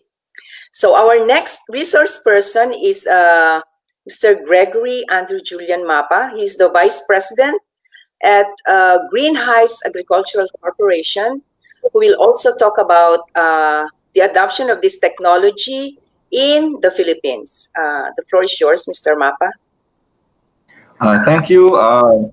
Good morning, good afternoon, good evening, wherever you are in the world. I'd like to share my experiences with laser leveling in the Philippines, and also some concepts that will make laser leveling more effective. Background is right now the Philippine rice industry is going through a severe crisis, existential crisis, due to the liberalization of trade. So we're having to compete with imported rice from, especially from our neighbors in Southeast Asia, who can produce much cheaper than we can. And it's timely that we have this. That we have this webinar, because laser leveling can help. I don't know if it's enough, but anyway. We'll go over it, and you can send me questions later. Okay, next slide, please. Okay, so definition of terms. So laser leveling is the use of laser transmitters and sensors to achieve zero grade, i.e. completely flat land leveling. This means that the level or height at any point in the field is always the same. Mr. Manumuth pointed out earlier that there's actually different kinds of laser leveling with multiple slopes, but for the purposes of rice, you want it flat. Second, land consolidation is a planned readjustment and rearrangement of multiple fragmented land parcels and their ownership or control into regular, easily measurable sizes for ease of computation of requirements and output. Number three, precision agriculture is the use of technologies such as GPS, drones, laser leveling, and multispectral imagery to achieve greater efficiencies in agriculture. Four, land rationalization is the optimization of land for agriculture, including the maximization of plot size and the construction of infrastructure, such as irrigation and hedgeroads for efficient farming operations. It is the optimization of a farming area, especially for farm mechanization. I'd like you to look at the background of my slide.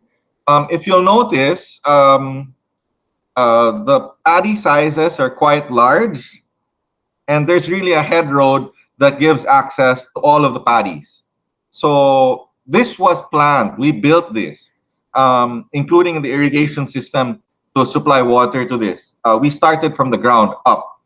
And because we started from the ground, from the land itself, from the way that the land was laid out, it made everything that followed easier.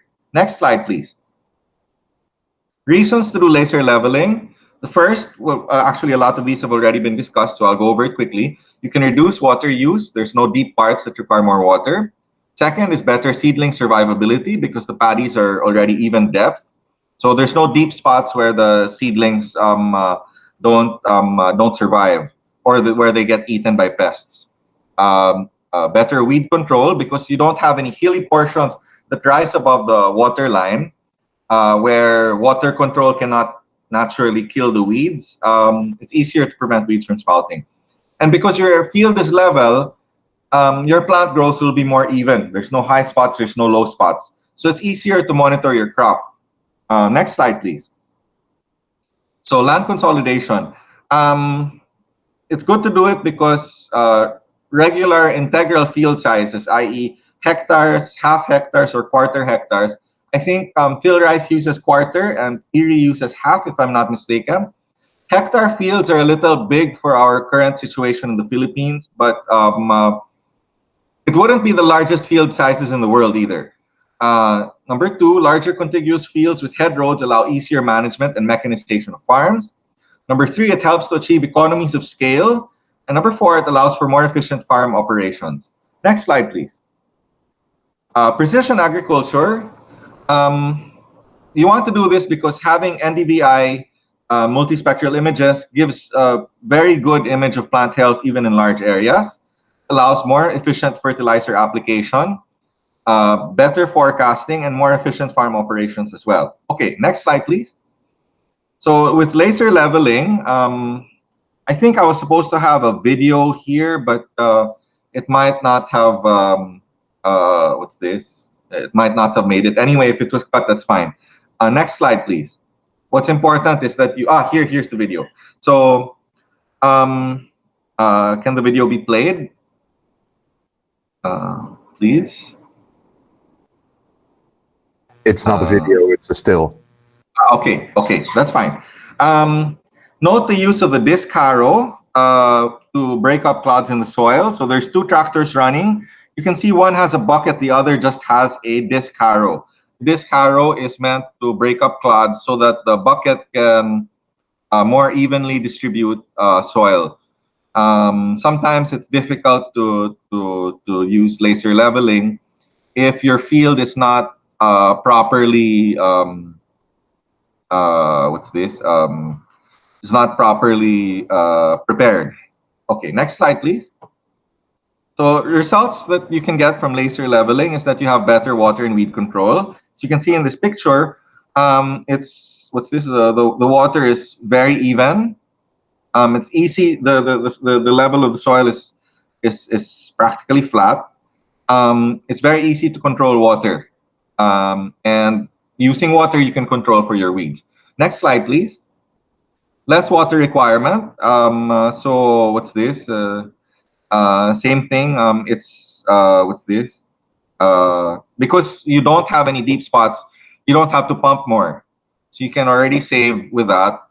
Also, if you have limited water, at least you can maximize it. Next slide, please. Better survivability of seedlings. As I mentioned earlier, there's a tendency that seedlings, if they're in deeper sections of your paddy, they'll drown, or in some cases, because we have the introduced pest known as the golden apple snail, and the golden apple snail tends to stay in deeper areas of your paddy. So if you have rice, if you have a rice paddy with a deep section, there's a big risk that the snails will congregate there and eat the seedlings. So having no deep spots helps to eliminate the risk of that. Next slide, please.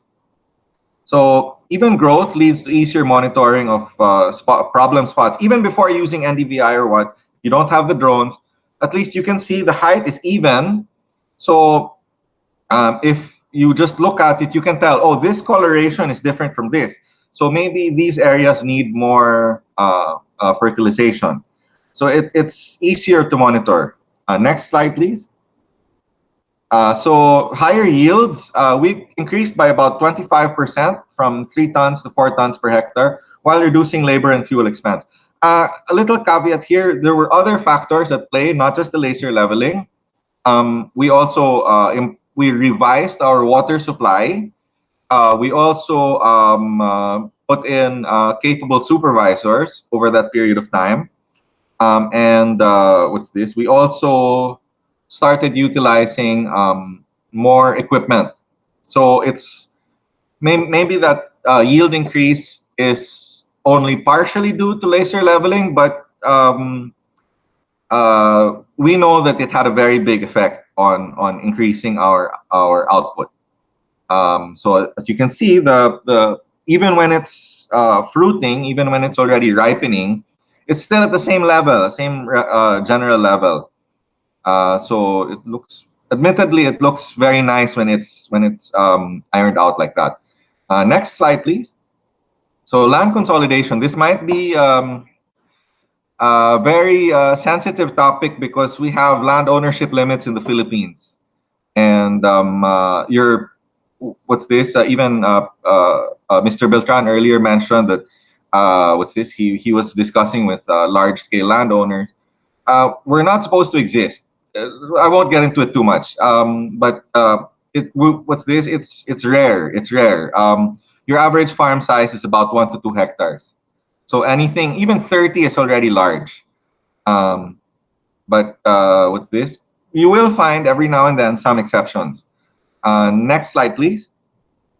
So with land consolidation, in many cases, you have scattered and very small cuts of land. And if you can consolidate these, the picture on the right is from Japan. So you'll notice it's color-coded to different owners. So you have hundreds of paddies with small sizes, and the ownership is quite scattered. There's no single owner in one area. So what's this? After they did their, I think for them, they called it land rationalization. And they conducted this in the 90s, 80s to 90s, if I'm not mistaken. So what's this? Ownership was concentrated in specific areas. And then what's this? Paddy sizes were increased. So yeah, you combine small fields to create larger, easier to mechanize fields.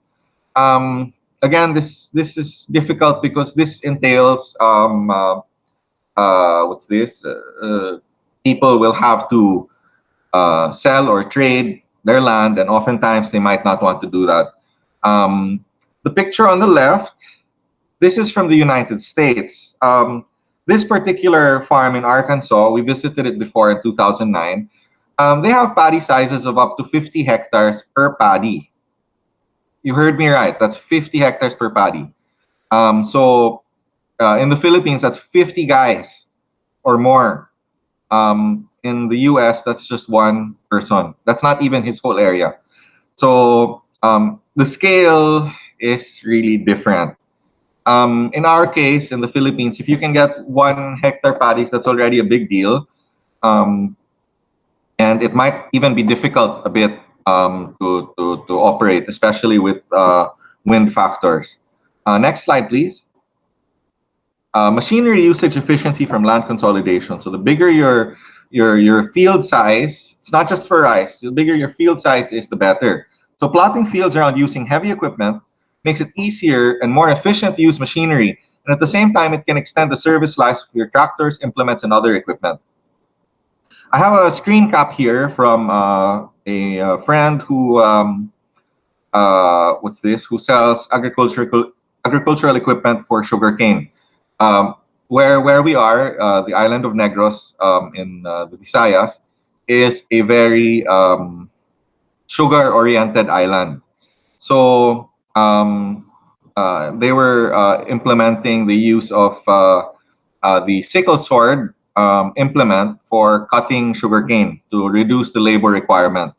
And he really indicates you have to reorient your fields, you have to make your fields longer by removing unnecessary roads and ditches, sanitize your fields by removing rocks and other foreign objects, control your furrow height, and level your fields to decrease wear and tear of your machines. So even it's not just rice, it works for everything that you're trying to mechanize. Next slide, please. So if you have larger fields, you can use better equipment. All of these are, you might be surprised, but all of these photos were actually taken here in Negros. What's this? So we are using large Thai combines. We're using Japanese spraying machines. You also use Japanese combines, but their effectivity is less than others. Next slide, please. So drone agriculture, precision agriculture, is another factor in achieving greater economies. Next slide, please. So with precision agri, with NDVI multispectral imaging, you can get a more accurate evaluation of plant health to give you better decision making. So if you look at the image on the right, so you can see there's really color differentials with what's this within a single plot. So you can use that information to properly ascertain where to apply more fertilizer or where you don't have to apply fertilizer. Next slide, please. On the topic of more efficient use of fertilizer, this particular sensor is mounted on what looks like a John Deere tractor. It's by Yara Fertilizers and Chemicals. This implement allows you to measure and apply the exact amount of fertilizer required. So if you're that efficient, definitely you can save so much money on not having to apply, not having to over-fertilize. Next slide, please. So the truth about farming is that you actually want to have, what's this? I would say enough equipment to make a road. You want backhoes, you want graders, you want compactors. You really want to be as mechanized as possible. And if your field sizes are very small, it doesn't really work. This is why I'm quite worried about my industry as a whole, because adapting all of this will take time, and it might not be time that we have, considering that we're already having to compete right now with imported rice. And if I'm already having a hard time and I'm at this scale, I can only imagine what other farmers are like, the average Filipino farmer is like now, and what kind of difficulty they're having. But yes, if you're really serious about farming, you'll actually want to look like a construction company in a way. Next slide, please. So farm consolidation is the only way we can strive to be competitive. It's the new agrarian reform that we need. And my parting words are big is beautiful. So thank you very much. And I'm open for questions. If there's not enough time, you can send them to me through Erie. Okay, thank you, and pleasant day. Okay, thank you, Mr. Mapa, for sharing your highly useful experiences on the adoption of the technology in the country. Yes, indeed, there are questions here, and so the problem is we don't have time, so there's time constraints. So we apologize that we cannot address all of them here, but Bafe and Iri will forward these questions to our resource persons, and hopefully they may be able to respond in some other forms. And Mr. Mapa already mentioned that, so he'll be able to respond to some of these questions. We have one more speaker. We have Mr. Hung, so I would like to invite my colleague at IRI, Bung Van Nguyen, scientist at the post-harvest cluster, to deliver his thoughts and analysis on the possible ways forward. Bung, the floor is yours. Thank you. Good morning, everyone. Can you hear me? Yeah, we are clearly. Yeah. Okay, good morning. So my name is Hung from the International Rice Research Institute. My talk is on laser land leveling, the way forward. Okay, next slide, please. Okay, so we heard a lot of information from Martin and other experts experience from the countries such as India, Thailand, and in the Philippines, as well as the technologies such as also precision farming mentioned by GSIC. So I would like to raise back the questions how to move laser land leveling forwards in the Philippines to better integrate of equipment and service providers, the support from institutions, NGOs, governments, etc., and the demand and markets. Next slide, please. Okay, the major challenges issues to adoption of laser leveling in the Philippines. So besides the many reasons or challenges raised by the by Mr. Beltran and also other experts, like a capacity building, and aside from that, so we have a lack of availabilities of laser leveling and support and maintenance service. And the major thing is the land leveling cost, caused by low effectiveness or low utilization time, poor matching or poor understanding the cropping system, and poor scheduling. In the pictures on the right side, you can see the proportions of cost component. On principle, theoretically, we can reduce depreciation, labor, fuel, tractor rental costs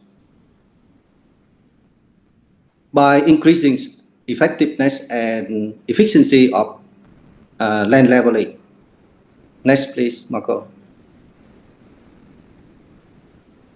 Okay, so GSIC already mentioned precision farming, and here's one of the solutions to increase laser leveling effectiveness through optimized operation and scheduling.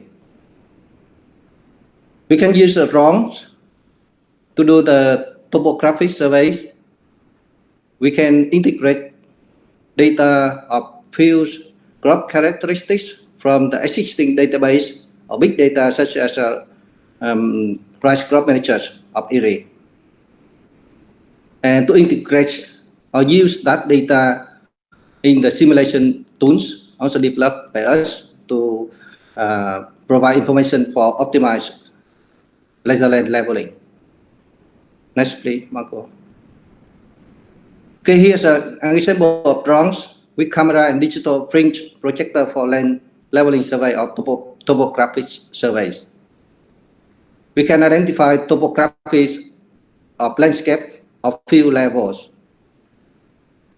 Next, please. And these data can be used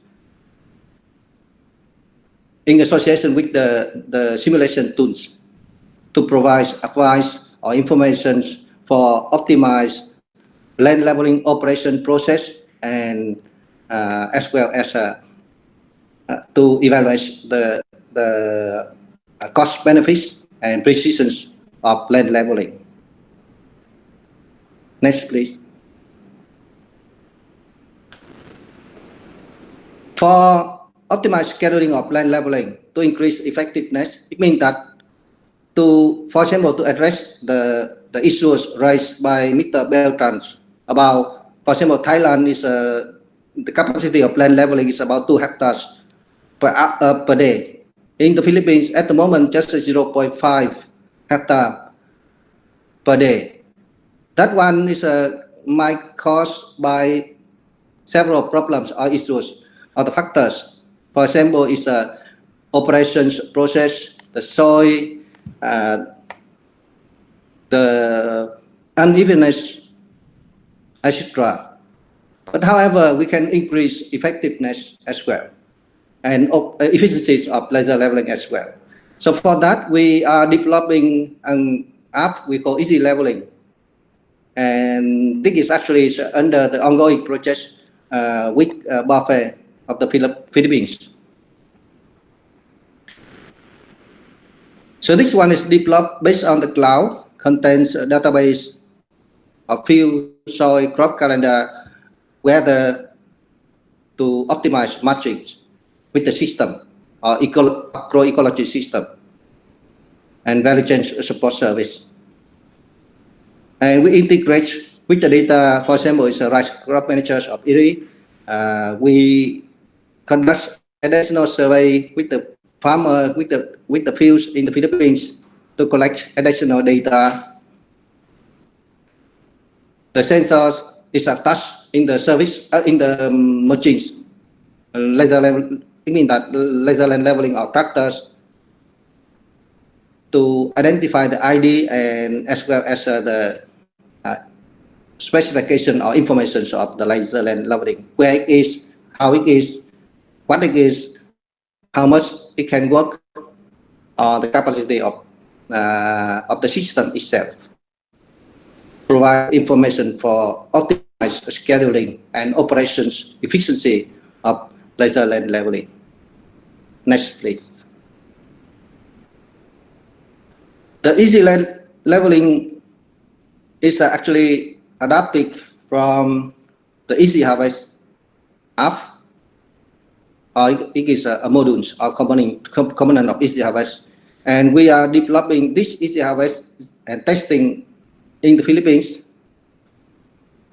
for optimized scheduling of the agricultural machines such as a combine harvester, laser leveling, transplanter, straw baler, etc. We are also developing the other modules such as smart fertilizer and pesticide application based on image processing technologies. And the module for smart post-harvest management, for example, is for drying and storage, modeling and remote sensing based, and optimized logistics for wet paddy, one of the major problems in some value chains of rice productions in the countries, particularly for Vietnam. And the decision supports for best practice fishing into the value chains and sustainable rice productions. Next, please. Okay. Interest of time, so assuming a quick looking forward to further collaboration or developments with Philippines agricultural sector as well as other partners on technologies or solution, particularly on land consolidation, restructuring for crop productions, laser land leveling operation optimization and scheduling optimization. Capacity building, training, also one of the major challenges in the Philippines at the moment. Value chain based business model developments with business model, successful business model demonstrated will increase one of the successful, one of the most efficient tool to adoptions of the technologies as based on our experience. And we can provide technical assistance or advisory service or training on life cycle assessment to evaluate economic and environmental impacts. With that, thank you very much.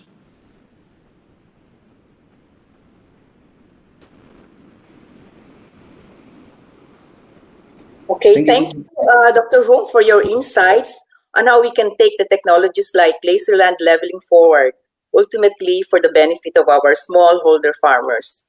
So that concludes the first part of our virtual event today. On behalf of the organizers from Buffy and Erie, we would like to thank all our speakers for their highly informative presentations. Now, let us move to second part of our launch presentation, and I'd like to call on my colleague, Erie's country representative for the Philippines, Romeo Reside, to say a few words. Romy, please. Yeah. Okay. Thank you, Nolly, for the introduction. And good day to all our special guests, our resource persons who have given us very informative presentations, our partners from Buffet, my colleagues at IRI, and everyone tuned in right now to watch our webinar on LLL and witness IRI and Buffet's virtual MOA signing for our new collaborative project. This project is dubbed as laser land leveling for land use efficiency in the Philippines. Specifically covers the conduct of training and capacity building activities, formulation of farm operation standards, and development of a mobile application relevant to Philippine conditions. All these activities are strategically aimed at creating an enabling environment for the countrywide adoption of innovative technologies like laser land leveling. We already had an overview of the technology earlier, including its benefits, limitations, and other considerations. With this project that we have in mind, our hope at IRI and BAFE is to lay the groundwork for to enable small holder farmers to have access to these kinds of technological innovations in the long run. Following the successful implementation of many of our ongoing and previous projects with the Philippine Department of Agriculture, we are certain that the partnership will successfully deliver its promise. And to all our partners at DA, BAFE, headed by Director Rico, we would like to convey our most sincere gratitude for the trust and confidence in the work that you do at IRI.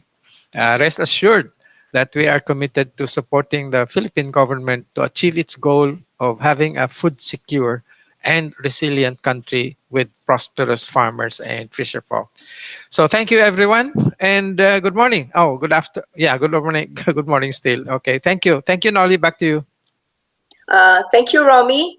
I'd like also to call on the director of our partner in this project, the Bureau of Agricultural and Fisheries Engineering, BAFE, Engineer Aryudir Rico. Engineer, would you please share with everyone the rationale behind our new project and partnership?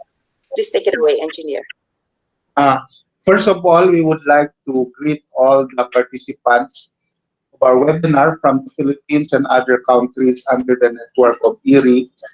And this includes the Honorable Deputy Speaker who is listening, Michael Romero, and Congressman Enrico Pineda, who are authors of House Bill number 4269, which is the Farmland Leveling and Reconstruction Bill.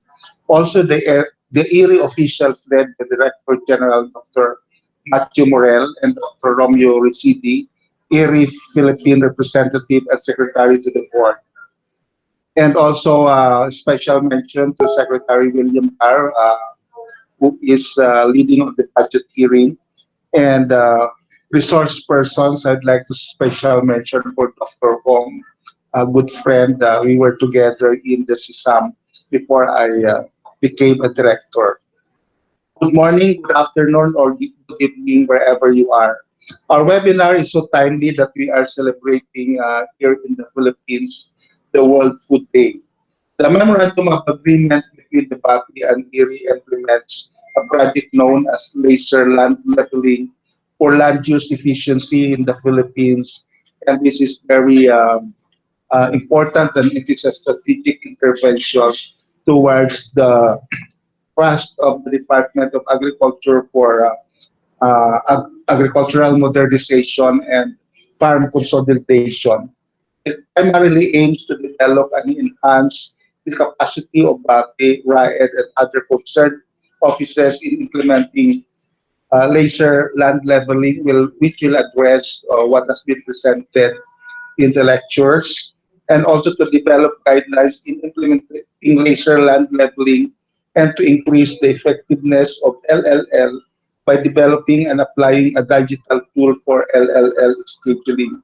We are looking forward that LLL will become a national program of the Department of Agriculture, and which will soon be supported by a law, by a legislation, because this is very important. So this is all about our memorandum of agreement, and thank you very much. Thank you for that, Engineer Rico. Now, I would like to acknowledge the presence of our IRIS Director General, Matthew Morel. He will be joined by Buffett Director Engineer Ario D. Rico on this virtual MOA signing. Okay.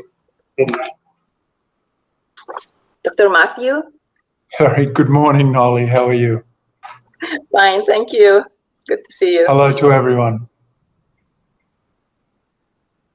Okay, are we going ahead with the signing now, Nolly? Mm-hmm.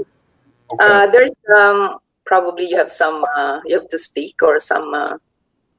Yeah, no, I'm delighted to be here. I have some remarks. Do you want me to go through those now, or yes? Say some words, yeah, please. Okay. Look, I'm really delighted to represent IRI in this very important partnership with the Philippine Department of Agriculture through BAFE. This partnership really solidifies the strong relationship that IRI has with the Philippine government, and through this agreement we will be able to support our key partners, especially BAFE, in the aggressive promotion of laser land levelling technology adoption across the regions in the country. So we really are delighted to support this program, to sign the MOU, and to see this very important work come to fruition.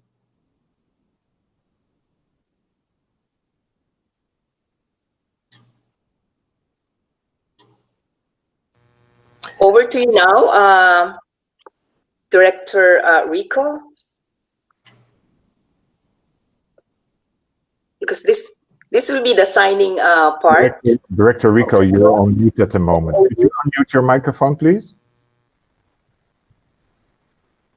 Dr. Rico, you're on mute at the moment. We cannot hear you. Could you unmute your microphone, please? Okay, yeah. Sorry. Yeah. It is an honor on the part of our bureau, the Bureau of Agricultural and Fisheries Engineering, to have entered a memorandum of agreement with IRI, and rest assured of our full support. And as our commitment, we would mobilize all our network all over the country to let this LLL be seen and implemented, and to meet all the challenges as presented. So that is MAP. Okay. Thank you, Dr. Matthew and Engineer Rico. So, can we have your signing already done? Okay. Yeah, yes. It's already. Thank you very much, Engineer Rico and Dr. Matthew, for that. So, we have our MOU signed formally by Engineer Rico and our DG Director, Dr. Matthew Morel. So, thank you for that. I would clap for that. Thank you. Thank you very much. This is a very fruitful and hopefully a long-lasting partnership with BAFE under the Department of Agriculture. Thank you very much. So the Secretary of the Philippine Department of Agriculture, no other than the Honorable Dr. William Dar, sent a message, and may I request Marco to please play the video that he sent. Marco?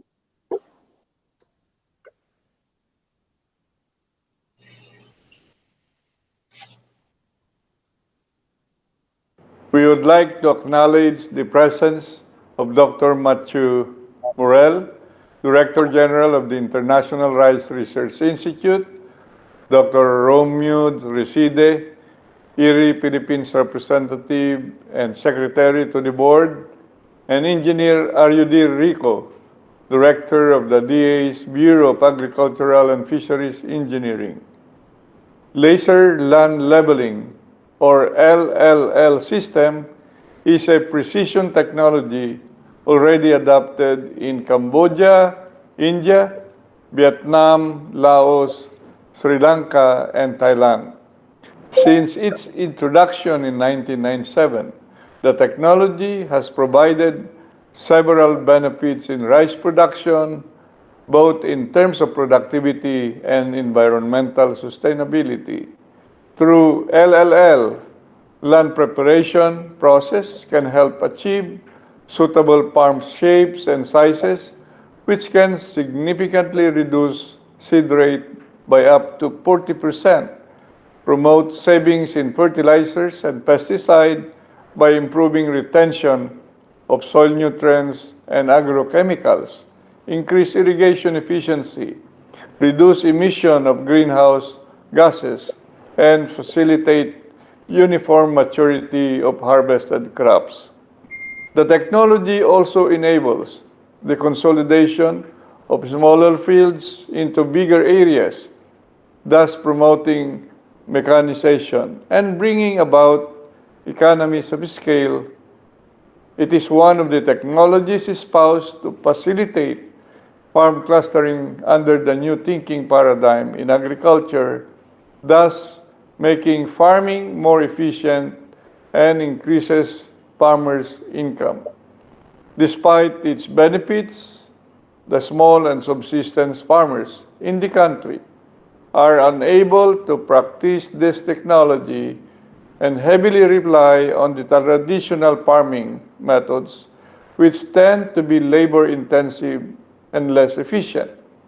Acknowledging the benefits of LLL, the Philippine Rice Research Institute and IRRI have conducted pioneering studies and researches about laser-guided land leveling and its beneficial impacts to rice production in the Philippines.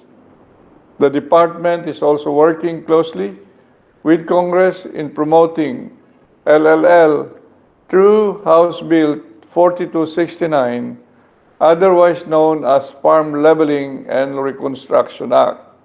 This bill is anchored on Republic Act 1061, or the Agricultural and Fisheries Mechanization Law, and the DA Administrative Order 27, Series of 2020, Establishment of Farm and Fisheries Clustering and Consolidation Program, now popularly called Bayanihan sa Agrikultura, or Bayan Agri, to further promote its wide adoption in the Philippines.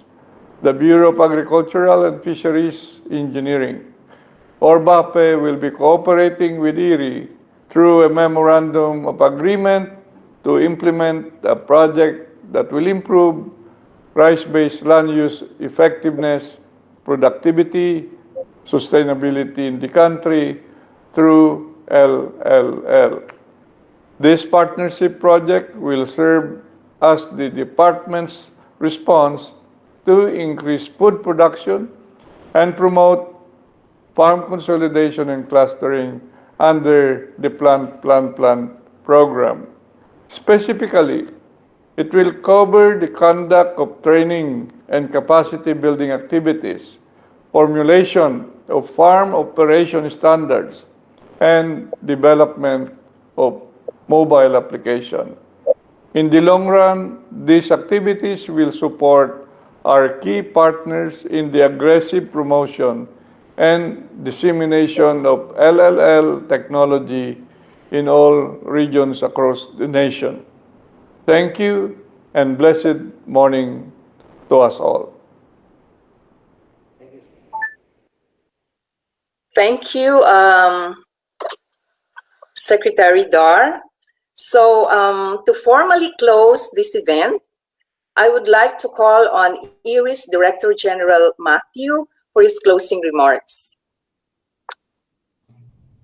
Thank you very much, Nolly, and good day to everyone who's tuned in. And thank you for joining Buffet and IRRI in this webinar on redesigning farm fields landscapes through laser land levelling and the project launch of our new project with Buffet. I want to thank in particular Director Rico, Deputy Director Tappel, Justin Van Viersen, the Regional Director for Asia Pacific at Trimble Navigation, Vorachai Manumath, Managing Director at Taus Company Limited, Archie Beltram, Farmer and Officer at Agri Community Corp, Gregory Marper, the Vice President at Green Heights Agricultural Corporation, and my colleagues at IRRI, Country Representative Romeo Reside, Martin Gummert,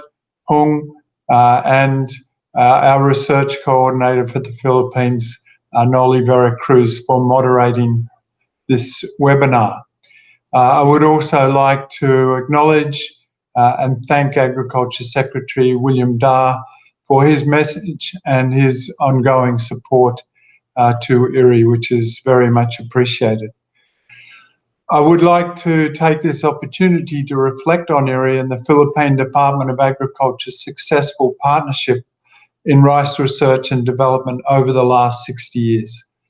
Our collaboration with DA, Phil Rice, and the Bureau of Agricultural Research and the various bureaus and regional offices made it possible for us to introduce over 300 new and improved rice varieties that deliver higher yields, better nutrition, and greater resilience against pests and diseases, floods, droughts, and salinity in the country over the course of the last 6 decades.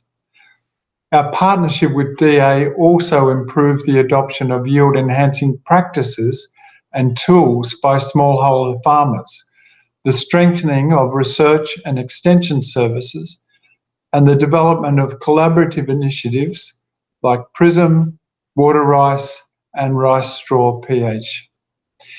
This new project with Buffet complements our broader research agenda, which aims to transform agri-food systems and accelerate agri-food sector advancements to ultimately improve the lives of those who depend on the rice sector and make rice farming equitable and sustainable. IRRI is always ready to share its research and expertise to support the plans and priorities of our partner countries.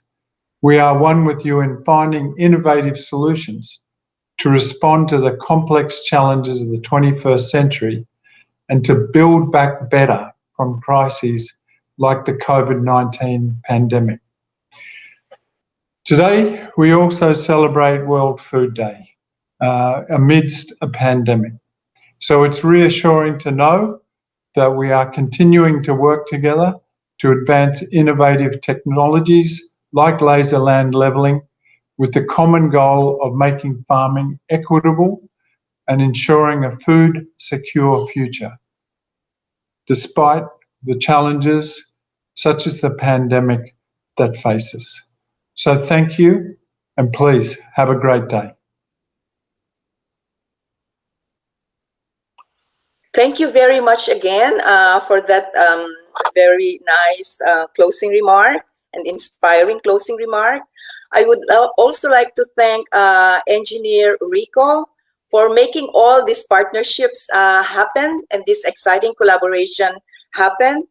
Also, I would like to thank all our speakers who came from outside the country and all our speakers from the country. I would also like to thank Romy for being here, and Marco for your help and your assistance. So this concludes our webinar, the Buffet IRRI project launch, and the MOA signing. We would like to thank everyone who tuned in to watch our online event today. Just a quick reminder for those who would need a certificate of attendance, please go to the website to complete our short evaluation, and after which please allow Buffet staff to send your certificate of attendance in a week or two. So again, I am Noli Vera Cruz. It has been my pleasure to be your moderator and host today. So have a great day, everybody and everyone. Thank you very much. Thank you. Thank you, Dr. Matthew. Dr. Thank you very much. Thank And you. all the speakers, Martin. Thank you, Dr. Rico. Thank you. Thank you. Thank you. And all your staff, maraming salamat. And